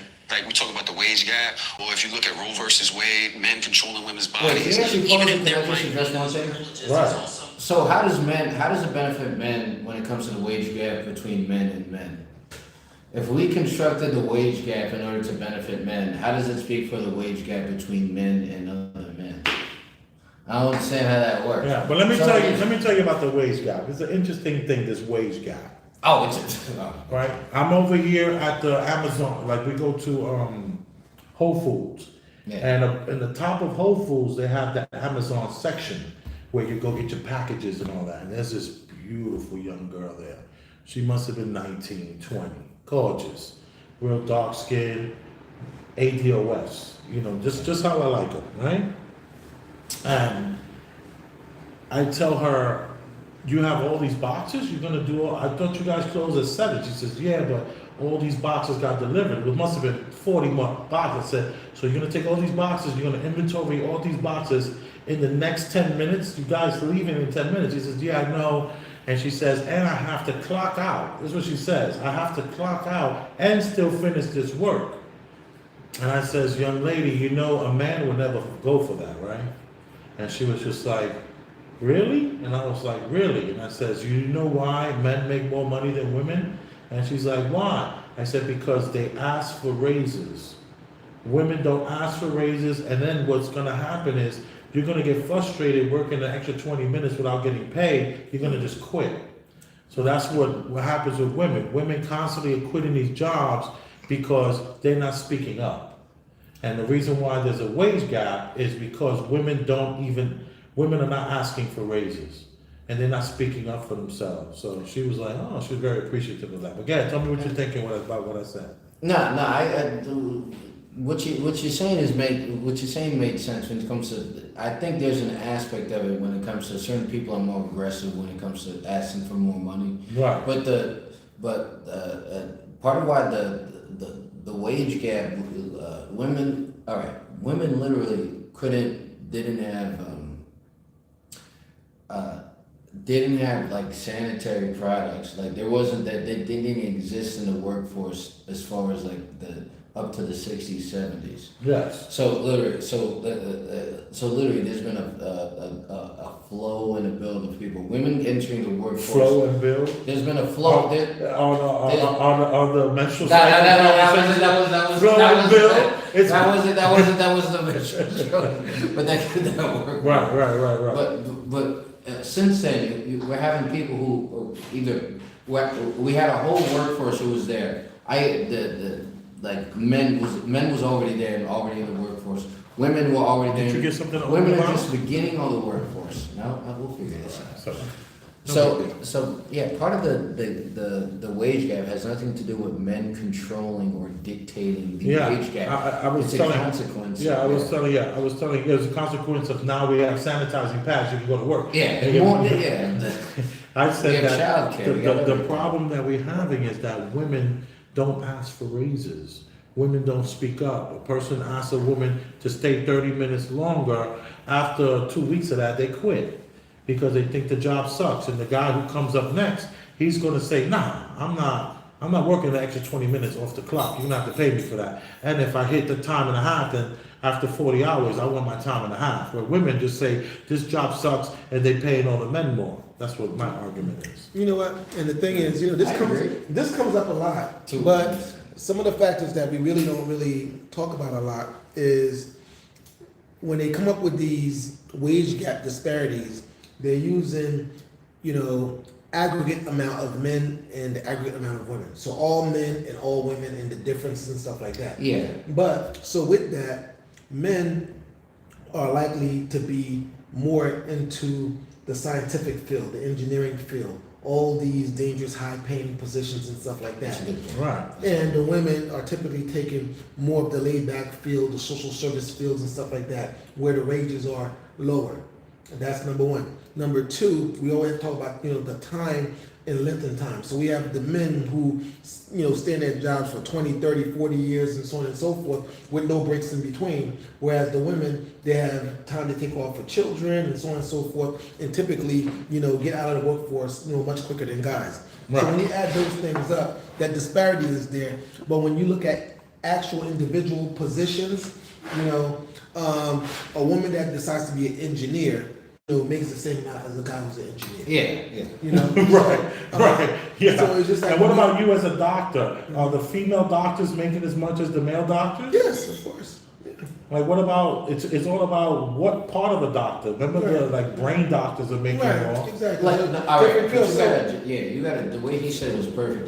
You gotta adjust it for time working at a particular company, the amount of time, the amount of school and stuff like that. And I don't think there's any wage gap when it comes to those businesses. No. Yeah, and what about you in the education field? Do you feel that you're making more than the women? No, first of all, the women, especially I work in nonprofits a lot. Nonprofits specifically serve women more than anything. Right. I don't know if I've ever had an executive director that wasn't a woman. I don't know if I've I think I had one job where the highest person on the totem pole was a man. Like a lot of it's next level. So I messed this up. Yeah.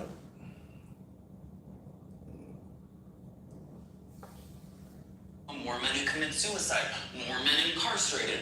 I think when you talk Like we talk about the wage gap, or if you look at Roe versus Wade, men controlling women's bodies. even if there might be those privileges, there's also more men who commit suicide, more men incarcerated. I think when you talk about like incarceration rates and things like that, like things that men are a victim of, I think that it's important to like recognize, like, I don't think that men are oppressed solely on the grounds that they're men. I think that men like experience oppression based on like the intersections of their identities, which is, you know, why we see like different like lower class jobs being worked by men, or like higher suicide rates, or like incarceration rates going up, because like men, like black men, brown men, indigenous men, queer men, trans men, etc., those people like face oppression, they experience oppression, but it's not solely due to their identity as a man. I think dating and sex is probably a very interesting place to think about this, because it's a changing field as far as like what people expect of each other. I date in New York City a lot, and dating wise, there's a lot that's like asked of a man. Like first dates are like nightmares.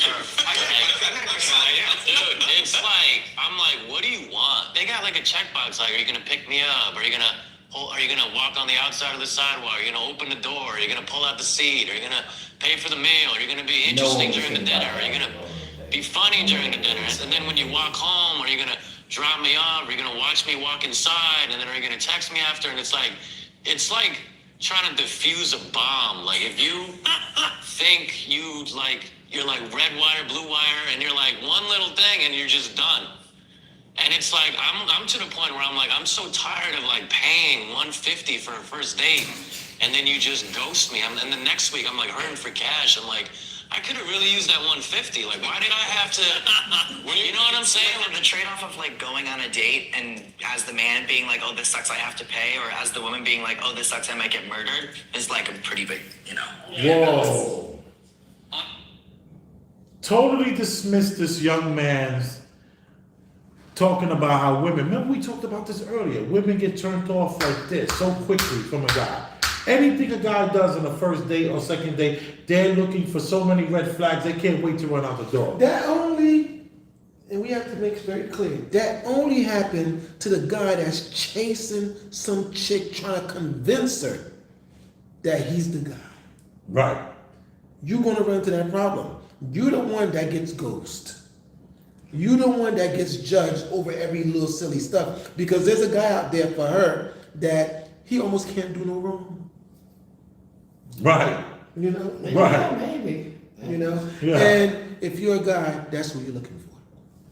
Wait, what are you looking for? You're looking for that person who sees you that way. Mm. And then you The have guy to who see, can't do no wrong. yeah, and then you vet that person, whether or not, you know, y'all share the things that you need to share to actually make a life work, and then you take it from Right. there. I don't want the woman to be oblivious. She has to know I can do some wrong.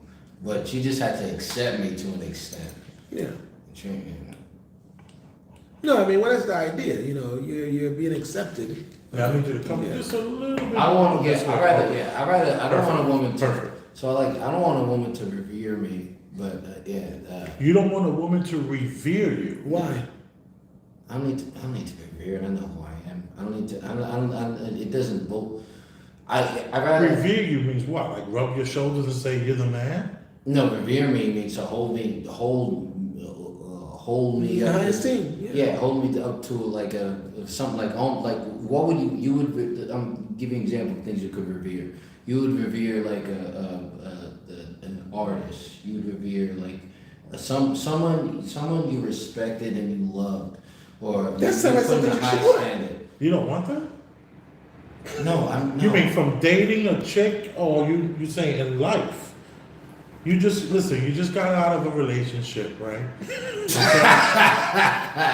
You was over it, just got out of Yeah, but that doesn't mean- out of no, an that doesn't mean engagement. that- no, that You're doesn't fresh mean- off an engagement, my friend. I'm telling you, I don't need to be revered. You talk about being revered. Did your fiance revere you? Yes, in fact, she put I think she put me on a pedestal when we first started dating, and then as it went on, I didn't love her until she stopped revering me. So Well, see, that's a different problem. But I'll say this. Yeah, but in order to be a relationship, you have to have I can't truly love somebody who worships me. I can't love somebody. There's who a worships me. difference. That's true. I can't love somebody who worships me neither. Yeah, There's a But difference. revering and worshiping is Two different different things. No, It's two different to be a little reverent of somebody is along the lines of worshiping somebody. Worshiping is more habitual. The only difference between reverence and worship is worshiping is habitual. Reverence is to look at somebody. You look at somebody that you revere the same way you look at somebody you worship. The way you look at them is the reverence. Worship is just a habit. Does that make sense? No. I know I explained that 3 different times. No. I think you're suffering from this breakup. No, you're surmising this breakup. You're fresh off of an engagement. Once again, that has nothing to listen. I'm explaining. She kind of like, I'm gonna explain it. But let me tell you, let me say this, Doc. I know this man and this woman. She revered him. That's a fact. He used to tell her. I remember one day he ran and told her, "Listen to me carefully. You go back in that bar, you apologize to the table for your reaction." They go crazy. And she was like, "No." And he said, "Take your ass back in that bar and you apologize to that table for the way you were acting." And she was like, "No." And he said, "Take your ass to the bar and apologize for your behavior." And she was like this. And she went in there and she apologized for her behavior. Anyway, She revered you, sir. I don't condone talking through your teeth. She revered you, man. That woman loved you at that time. But part of that. Her having to drive you around. See, that woman, so let me just say this. That woman at that point with the revering and so on and so forth, even how, so I'm not even sure of the details of your separation and breakup. But I'd say this, if she was at that state, she wouldn't have been able to leave you. She wouldn't want to leave you. She wasn't able to leave me until she. Well, they went to another state. Then she had to drive him around all the time. And like the doc said, what the hell is he doing in the passenger seat? So that's what happened. So I told her, you gotta get your license going. What can you do? It changed her. She got changed. She was changed by that. Ulrich is the kind of guy, he walks to On the it. first date, should the man, or whoever identifies as the man on the date, pick up the check? Show of hands, who thinks yes? Yeah, should is a weird. Should's a weird way. Okay, sorry. How would you put it? I very much love gender roles. I like masculine men, and I want my masculine man to pick the check up. My friends seem to be the same. My girlfriends seem to want that as well. But I have a male friend who was naturally doing that, and with the dates he was going on with women, they were offended that he took the check. So I think hey, if this woman doesn't want him to pay and she wants to show she can pay, go off. I think it's a matter of preference. If someone picked it up for you, you develop a kind of rapport, respect with that person. So be it. If the other person, the woman you're with doesn't want that, then maybe it's not the match for that person. So I think it's dependent on the situation. I think that there's such a thing as financial abuse. And men seem a lot of time because Look at they this speak. Financial abuse. Me personally, Because we I love provide to take care of my partner. I love that feeling that I give them that they're taken care of when they're with me. And that's when it's with friends, anybody. If you're with me, I got you. I guess what I'm hearing from you, Andre, is that there's a lot of pressure. Let me tell you something. That guy who we hate, that guy's gonna be a star. That guy who we He's can't such a stand, plan. he's gonna be He's a such a star. plan. He's This gonna guy be a is star so like come that. on. He's bought and paid for. But you can't say you can never be bought and paid for until they ask and you say no. That's my argument. Because Anyway, this man said that, what do you guys, how do you feel about paying when the check comes? How does that work with you? Should, the guy was right, should is the wrong word. I would, should was the wrong Do word. you pay? On the first date, all right, let me think it through. All right. So, if it's on the, You move right there, perfect. all right. I do things strangely. Usually, I don't go on a first date until after we copulate it. And then once we hook up, and then I feel like we still have a connection, then I actually want to date you. So But you before- basically sleep with the woman before you date the woman. Yeah. And So- after you sleep with her, then you determine whether or not you're gonna pay for the date. No, the pay for a date's the wrong thing. So I'm saying, I only say that to say, I didn't say to say, yo, I get all this, but what I'm saying is, we started at a place that's kind of odd place to start a relationship. So once we get to the part where we're not in an awkward place once we get to the check, once we're like, because we already had sex. So you whatever talk- pressure, so you're whatever saying- pressure is different than a normal first date pressure. Does that make sense? What So it it's a sounds whole like you're different thing. saying is that you sleep with the woman first, right? You have sex with her. Then after you have sex with her, you determine whether or not you're gonna pay for No, when you go out. I'm not saying that. I'm saying that I don't. All right. I'll answer it first. I don't know that I have a specific way I go about doing it. But part of the reason for that is usually we have sex already, and then we go on a date.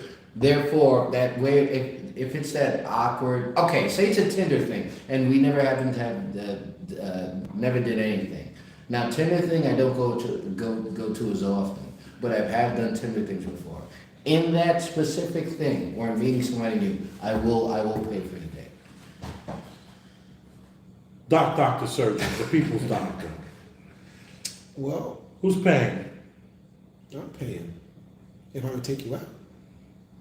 And the thing about it is, if I'm taking you out, then you must have shown me reasons that I would even want to decide to do that. And that's all on me to really figure out, is me taking you out on this date is going to be beneficial at all? Is it going to be worth it? What makes it worth it? Sex? No, not at all. So you paying for a meal has nothing to do with the sex. No. Ulrich has to have the sex first before he can even consider Don't say paying for the Don't say it meal. like that. It's not like that. So you're meeting a girl at a bar, you go home, you smash, and then in the morning you decide if you're gonna buy the bagels. Or No, I'd rather- do you no. leave No. and then have Yeah, if have we a don't- date afterwards? Yeah, it's say we. I'm thinking about it specifically in girlfriends I've dated, how the relationships has begun. The relationship usually happens. We hook up or something. Then after we meet up again, and then we actually hang out during the day.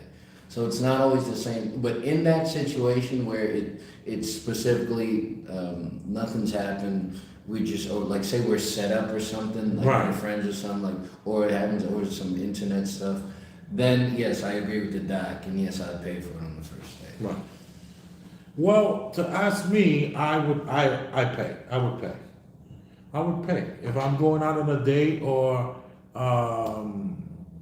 let's say it was like a bar situation, we're gonna meet at another bar, and when the check comes, I feel inclined to pay. There's a thing inside of me that feels this, I couldn't just sit back and let the woman pay. I've never been like that. Yeah, that'd be how. And one of the things that grabbed my attention that led me to where I'm at with my wife now is the fact that there were times where she would take me out and she would pay for everything. And that was one of the things, now that I think about it, my first child's mother, the 24-year-old's mom, I took her to an after-hour spot in Harlem.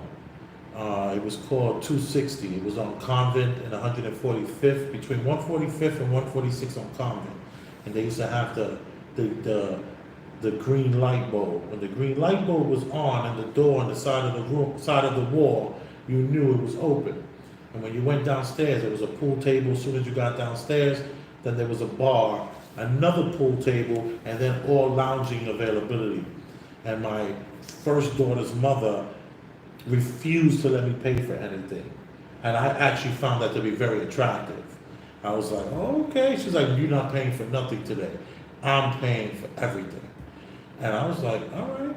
And she, we had drinks, we had a good time. And that was like the first time we were actually intimate too. And we went back to my place and had a good time. And then started the dating. So I guess I was intimate before the relationship as well. There was no real courting. Like, you're not doing any courting. You get into business, and if we connect, then we can go have lunch or something like that. I don't want to put it that crudely, no. Well, this is the time we live in right now. What the thing about it is, naturally, you're much safer being that way. Safer meaning safer with, how you, spend your your time, your energy, your attention, your resources. Right. You are much more,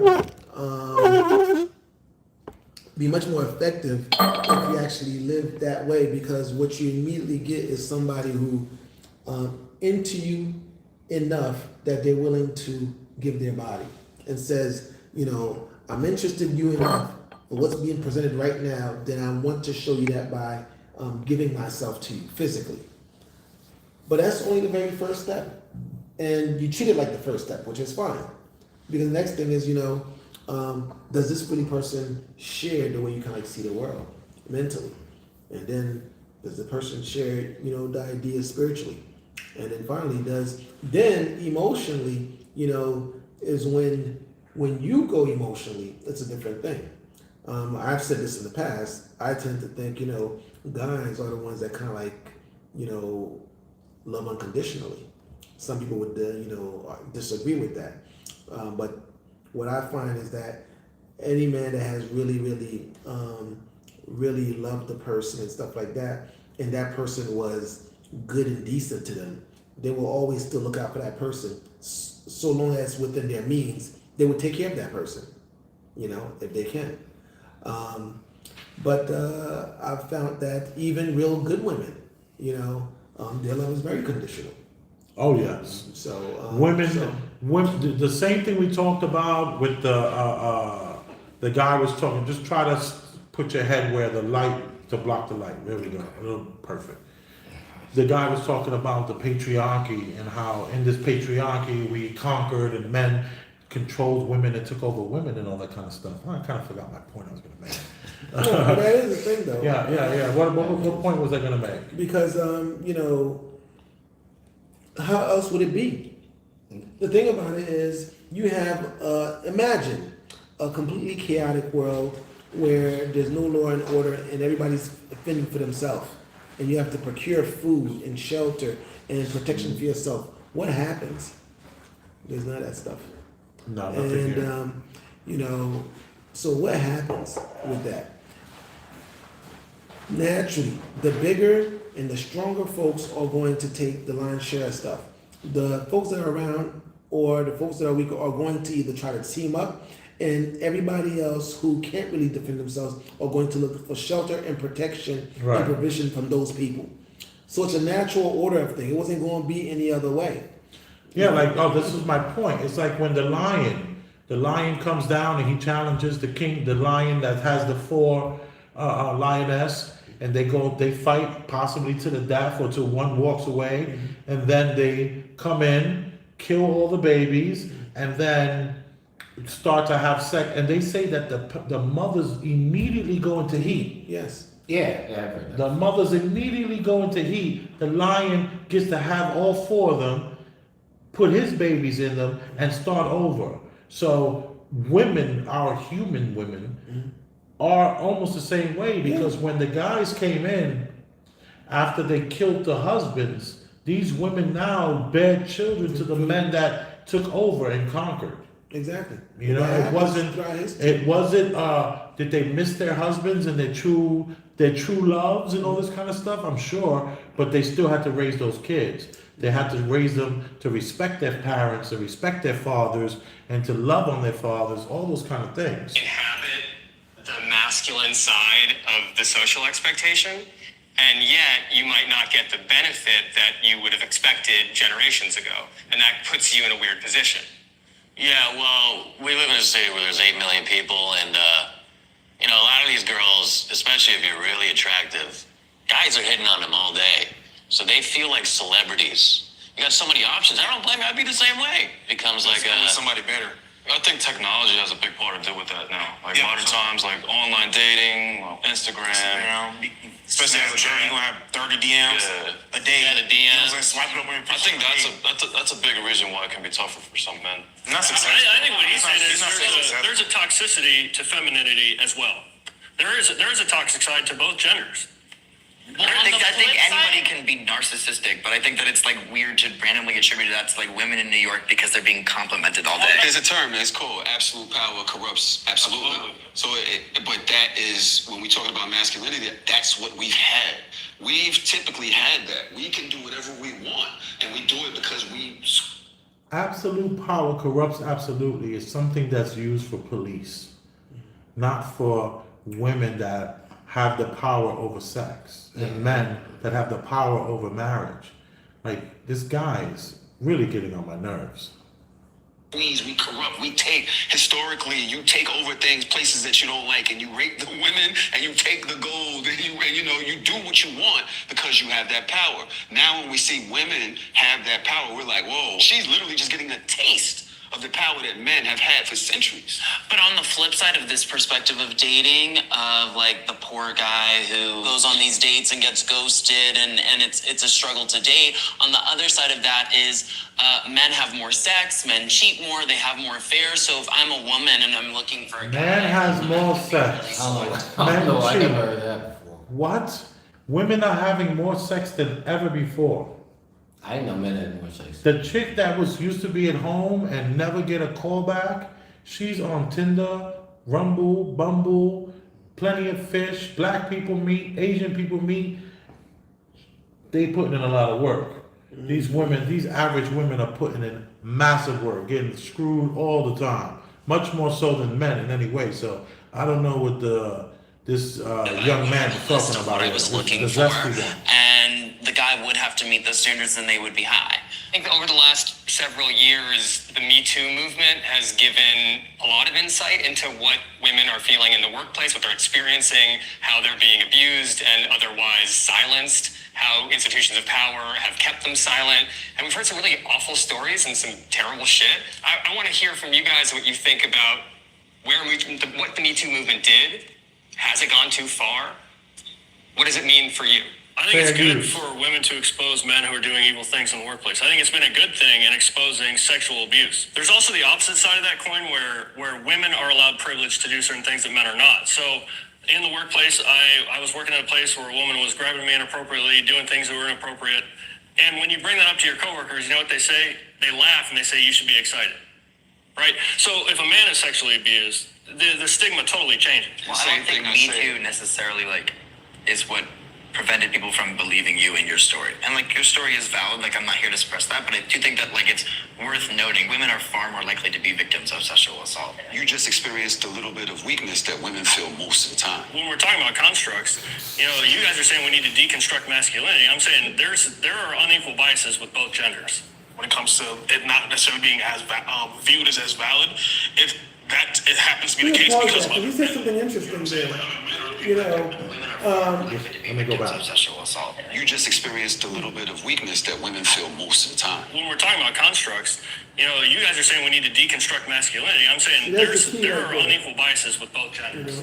When it comes to this idea, being as it's almost like this panel, what it really reminds me of that they're trying to deconstruct masculinity. They're not trying to give their definition of what masculinity is.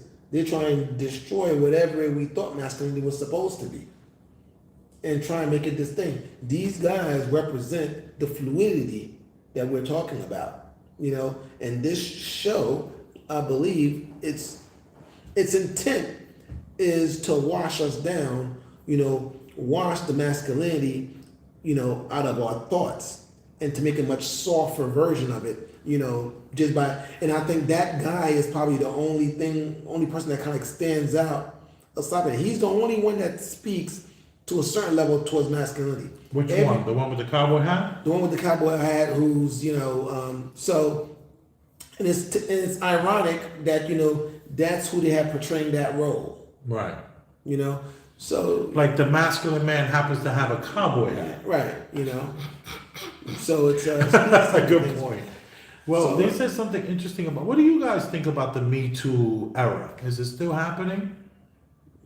Do you feel any pressure from the Me Too era? I mean, you've been very successful this last couple of weeks. Do you feel, is there anything in the back of your mind that's worried about Me Too? As a young man, what do you think about that? As first, for all the whatever success you think I've been having, remember I called you in the early afternoon about how stuff wasn't going that great, because I don't even know how to articulate this so I can put it cryptically enough. What was I gonna? With all the fun I have at bars, I get in situations at bars where I don't know.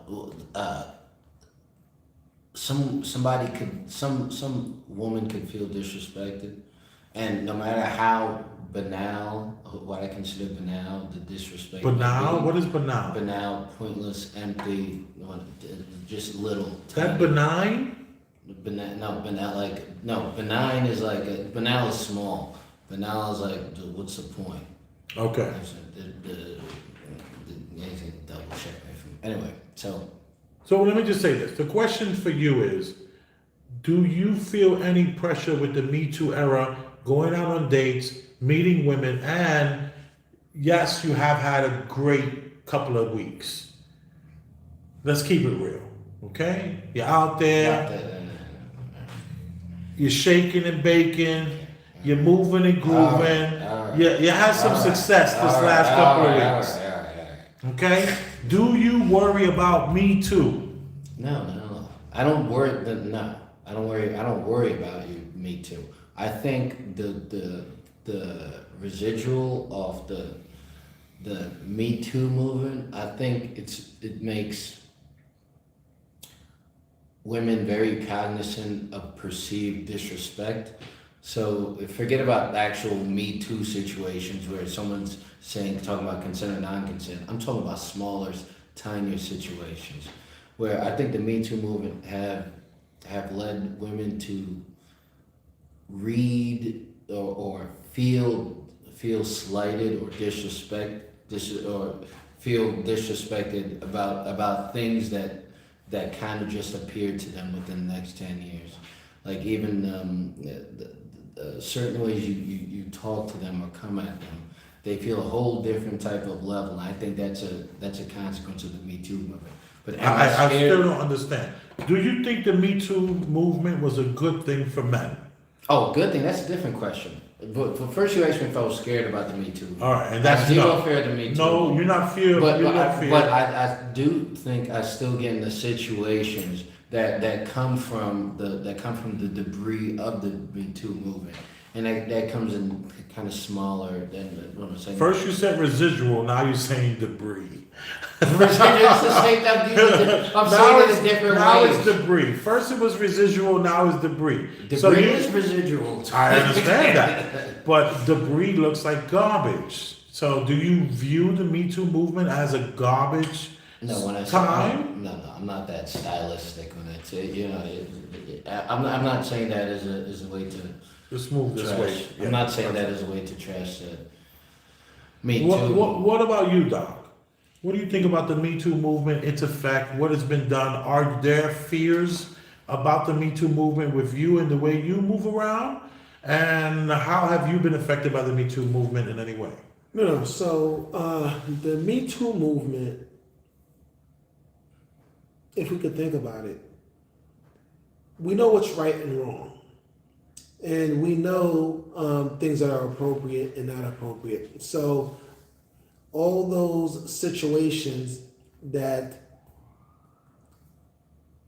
where violations occurred. So I think when you talk about Weinstein, the producer, Jeffrey, yeah, Harvey Weinstein, right. So I think that highlights more of abuse of power, having that power, give me a hand and I could see if I could get you a contract and those type of things. So that's a kind of exploitation. Right. Let me say this, and him being so grotesque. Right. Is the very gorgeous drop dead guy with the Ferrari, is he more worried about the Me Too as where this guy, this producer, which was super grotesque looking, who would want to sleep with him on a sober night? No woman, no one. And he was very, very, very evil when in his approach to these women. So you're thinking that this is like, tell me more. I just had that thought. Go ahead. No. So it represents those ideas where we know things that are inappropriate that are going on, as opposed to how people may think about it with Bill Cosby, from my point of view, the way that came out. So we have a litany of folks that came out from 30 years ago, and I personally do not believe that these ladies were sitting home and said to themselves, "Oh, I'm hurt about what happened those years ago, and I want to come forward." I think these women were brought out, so they could try to take down this gentleman, and I don't think they even really cared about the situation. But when you're incentivized in a certain type of way, you'll do almost anything. So that's what I have to say. So now that is the negative side of the Me Too, because it is used for exploitation, and whether or not it's by a group, whether or not it's individual women, and so on and so forth. But we have to separate that from real wrongdoings that we're aware of, and the only people that really knows that is the people that's kind of like involved, because there's so much gray zone in what is it that you could prove and show. Back in Cosby day, using those prelude, it's like the women would take the prelude themselves. It's like an ecstasy. They would take it themselves. Matter of fact, I think a lot of people have seen. I think you said prelude. Yeah. It's Quaalude. Quaalude. I did say that. So, I think we saw one of those interviews where Cosby and, was it Carson that he was talking to? I don't remember the person, but it's one of those. Those old interviews. Yeah. And they were talking Playboy Bunny Ranch and all that. And they were talking about so openly about how they're using it and that's what they do, and they laughing and so on and so forth. Right. And these women at that time knew exactly what's going on with that. Let me jump in here. So I don't feel the exact same way. So I think on one end, there's a need for it. Okay. But I think at this point, and there's a room for it to be exploited and be misused, and we have to kind of figure that gap out. Right.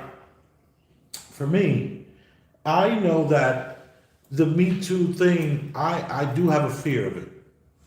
I do have a fear of the Me Too thing. I have a fear of it, and I'm always aware of it. Like, I'm not going to, if let's say I was exhausting some options, right? Because you all know I'm a married man in a loving relationship. But have I ever exhausted some options and had an opportunity to take a chick into a bathroom and smash? This Me Too era, I wouldn't do it. I wouldn't take a chance. And if I was to exhaust options with a woman, I would make her sign a consent form. Not an NDA? Well, not an NDA. It just, I will go to like any, they have templates all over the internet where you can just get a consent form, and a person can agree to what they're into and what they're willing to do. And a lot of men would argue that a person would be a woman will be turned off by a man who's asking her to say what you would be into, what you would think would be okay. And I would like to, like, this is when this gets edited at some point when we're doing shorts, I'll show you, I'll put up on the screen what a consent form looks like. And it's really absolutely silly and ridiculous. But I think that these women deserve that. I think these women deserve a not non-disclosure, but a consent form. They need to, because I feel they've created this space. They created this place where a man is so uncomfortable with getting, 40 years later, they're getting people right now. They trying to get this guy from Aerosmith, and for something that happened 30-something years ago. That's why I believe all this stuff is, a good portion of it is contrived to create these type of scenarios to get certain people on some nonsensical thing. Right. Even now, we're entertaining this idea of what they call it, the lover boy phenomenon. So in other words, you could be a guy, if you're so charming and you get these women to fall in love with you, and then you want them to do some work for you, then you're human trafficking. Right. So we're I changing talked the about definition. that. I talked about that on the channel. Yeah. Not the Premium Black News, but on my channel I talked about that. So Like, it's what are you weird. talking about? So it's weird. So yeah. I think the women deserve it. I think they deserve to have consent from. Whoa. You want me to take you into that bathroom right there and penetrate you, right? Let's take a moment. Press OK real quick and write down. And they have so many different sections. What you're willing and not willing to do. You will it turn a woman off? I'm sure, but it definitely get you out of prison. Yeah. And guess what? And I hear. I wouldn't do it. I hear that. Because let me tell you, I was in the bar business. I know all about taking a woman into a bathroom. I know all about that. So I think it's kind of good knowing that you should not be taking women into the bathroom like when I was because I was at a business, this is my job. I shouldn't do that. In my job, I shouldn't be, that's when I was a bartender and all this, or even when I was managing the bar. There's been many times where I've taken advantage of gone in my office and done things and gone into the other room and done things. When I was in the club business, all these things happen. But I know that because of Me Too, make them sign a waiver. I mean, seriously. You know what? That's the advice I would give to my son. That's a safe way to go. Oh, Should but they I'm have gonna say waivers- this. Should waivers just be in the bathroom? But I'll say this. I'll say this.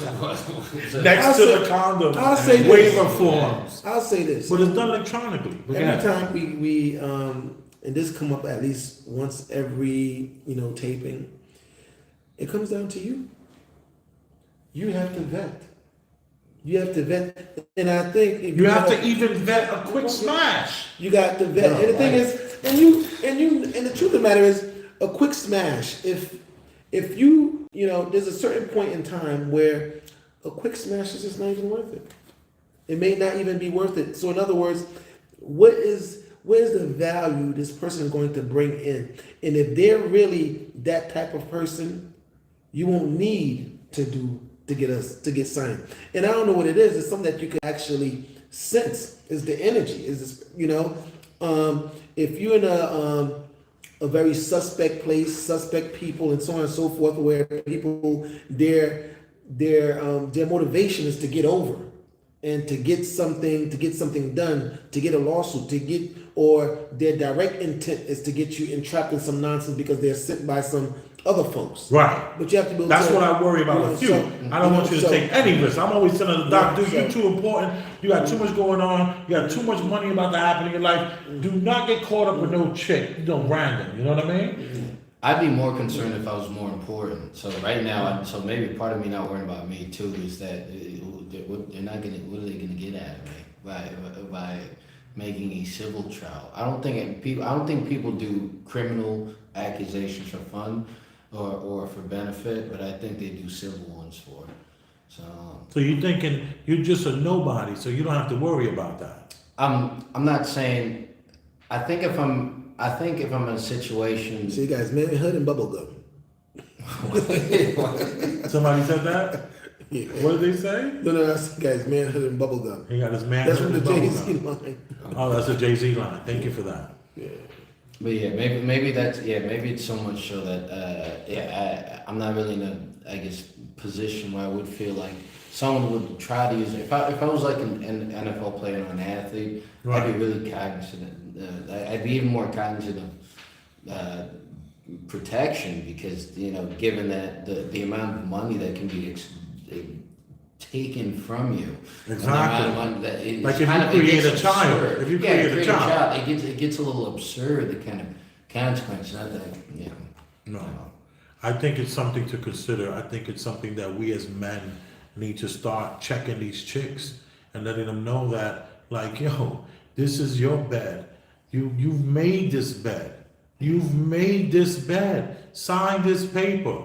And then I like the concept of having that much D control. When you got that D control, you know what I mean when I say D, Yes. right? When you have that D control, how attractive is the D control? That you're stopping in the middle of something that's passionate, and instead of allowing your little head to take over your mind, you say, sign this. Read it first, sign that. And they can do it with just a fingertip nowadays. I'm sure of it. Anyway. You know, the thing is, you have to kind of watch those things too, right? I mean, one of the main things that they say is that they could tear any type of thing like that up if it could be proved, like, it was a moment of duress, moment of stress, Well, it does say that on that. It does say that at any point consent could be taken away. It does say that on those templates that I've seen, which is, did you just say that's ridiculous? Well, think that through. Think that same true. If that actually was the case. Think what through? Think that if it was the case that at any point that what the heck's going on? Consent can be taken away. Right. And if imagine that actually was a thing. Because then imagine consent could be taken away. Right you could be in the act. I've been with a woman that in the middle of the act, she broke out and started crying and talking about hellfire, Jesus, oh my goodness. And I was just like, whoa, what's going on here? She was just like, God don't want me doing this, we gotta stop. I was like, no problem. I'm good. Talk to you later. She was like, can you pay for my cab? I said, no problem. Here's $20. Have a good night. Because I was like, nah, you saying no right now in the middle of this? Get the hell out. I wasn't. Yeah, I agree. I didn't keep on going. Continue once somebody said no, obviously that's ridiculous. Yeah. But I'm saying that the prospect that someone could therefore, like the legal ramifications, that somebody can be in the midst of sex and say something like that came up, right? And they say, I took away consent, and maybe he stayed in for 2 or 3 extra pumps. And to her that was traumatizing because from the second she took away consent, that's all she needed. Well, let me just say this: if she signed that paper, she's gonna be less likely. She's gonna be less likely to have to. You know how many lawyers she got to go through? District attorney is gonna be like, So you were in the bathroom and he stopped what he was doing and said, sign this, you signed this, and then after he was in there for 10, 20 minutes and you was like, I only wanted to be here for 5. And next thing you know, you're mad at him. It can happen, but we gotta think about that. Let's do a couple more minutes of this and then we're gonna end. How many minutes we got? About 10. All right, cool. Open that. Viewed as valid, it happens to be the case because of other men, though. You know what I'm saying? Like, other men are the people that downplay that, and that's where we come back to the talk of, patriarchy and things like that. Was put in place by men and is enforced by men. Oh, and I went for a walk to get dinner last night. And I walked several blocks because I wanted to check out a few things, and it was dark. Not a single time did the idea that I would be physically or sexually assaulted cross my mind. Not a single time. I can imagine that doesn't really work out for women. It comes down to biological differences. Okay, As a so man, what? you're more likely to be able to have more of a chance to fend off someone attacking you. As a woman, not really. So that's why we have things like mace and tasers. Men have to worry about getting jumped, Men are more Getting- victimized than women are. From Word, what? like- It's not even close. It's not especially even from the close. age of 14 to 22, 23 years old. This was the worst times of their life. A young woman could never say from the age of 14 to 22 years old was the most terrifying times of her life. A young man can. A young man at 14 years old, he has now to really prove himself as a man. But let me digress from this whole show. We've heard a lot. We've heard a lot being said, and we can be here for 4 more hours doing this show. And we all really haven't said individually what we think masculinity is and what is a man. That's the question I posed on the thumbnail. What is a man? What makes a man? And if you could, Ulrich, in 30 seconds to 1 minute, tell us what a man is. I can't tell you what a man is. I can tell you what masculinity is. You can't tell us what a man is. I can't tell you what a man is. I can tell you what masculinity is. Go for it. So, masculinity is for lack of a better word, sticking to a principle. Masculinity is having an understanding of oneself, and to have an understanding of yourself would lead you to actually staying with principles, because you usually, if you have an understanding of yourself, it kind of would make you understand why you have those principles. So understanding and being principled kind of go hand in hand. So it's knowing and wisdom tied with tied with discipline and commitment. Discipline and commitment with knowing and principle, I think, is masculinity. And I think there are a lot of men, and some men have that, and some men don't. What about you, Doc? What say you? Last word with you. Well, I'll say something. Okay.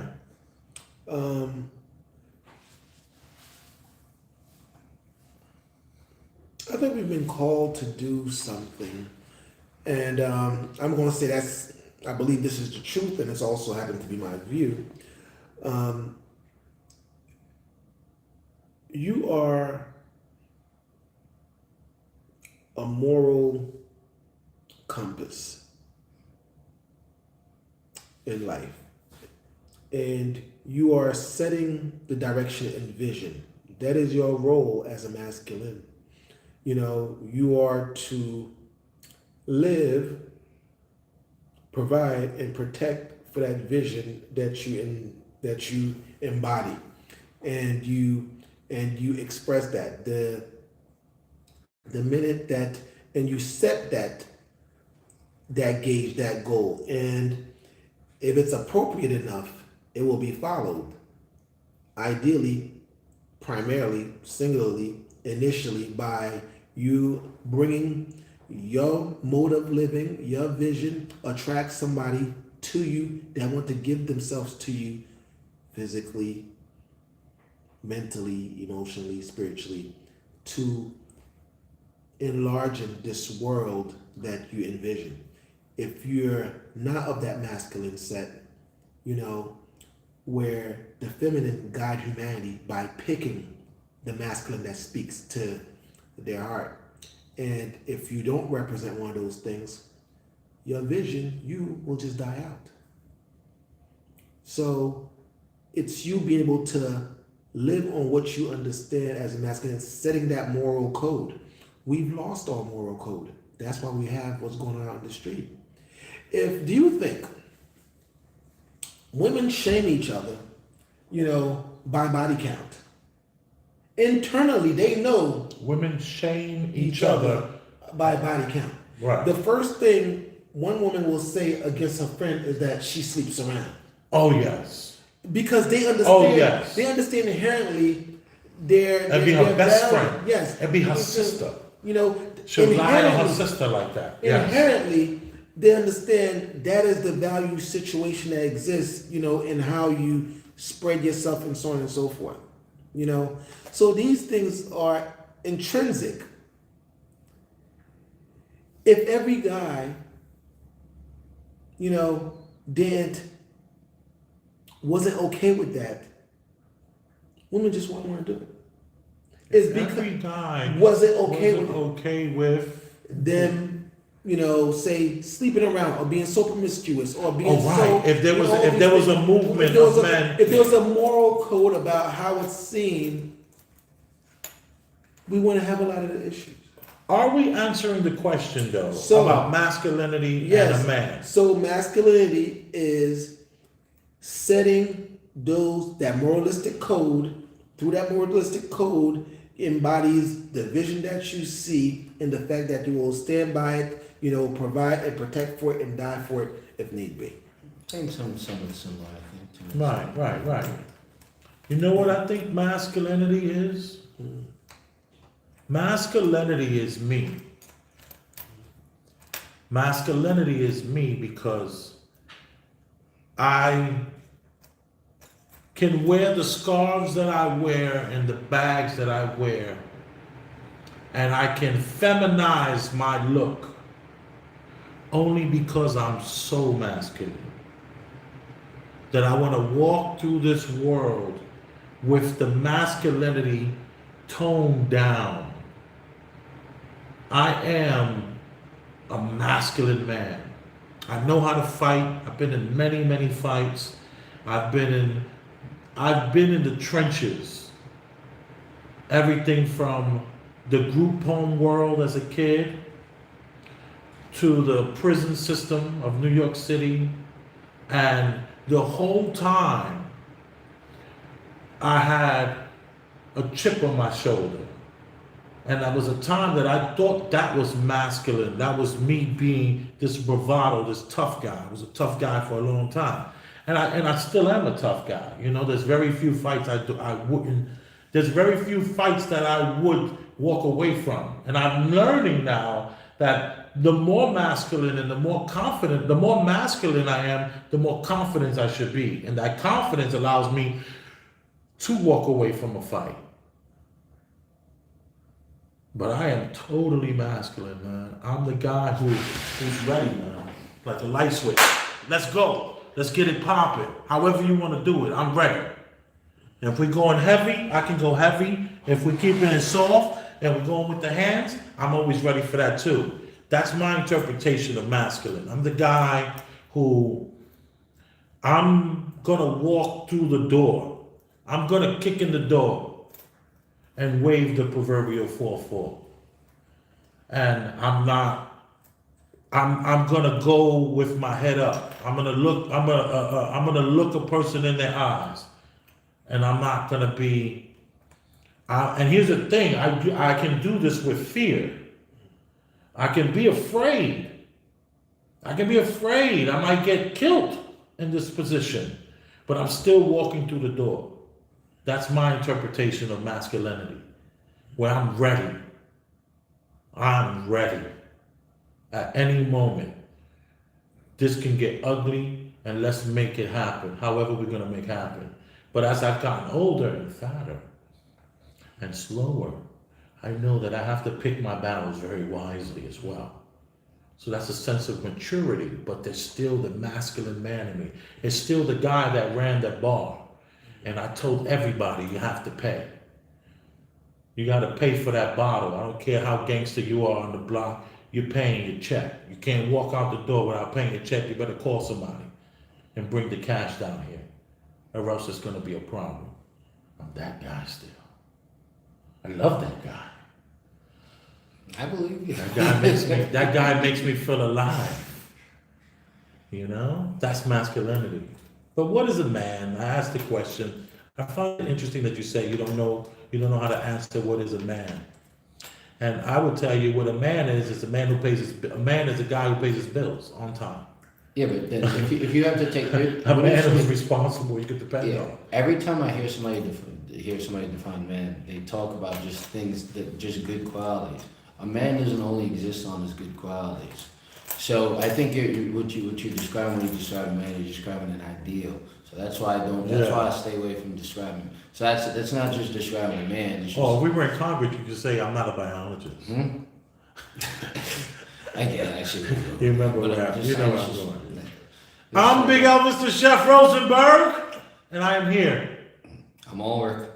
And Dr. Surgeon, the people's doctor. You are appreciated. You got any value? You know what to do. Hit the Cash App, hit the Venmo. That's $ Elvis Rosenberg. And at Elvis Rosenberg. Express yourself. Tell us how you feel. Make us proud. And like always, I love you. That's a fact.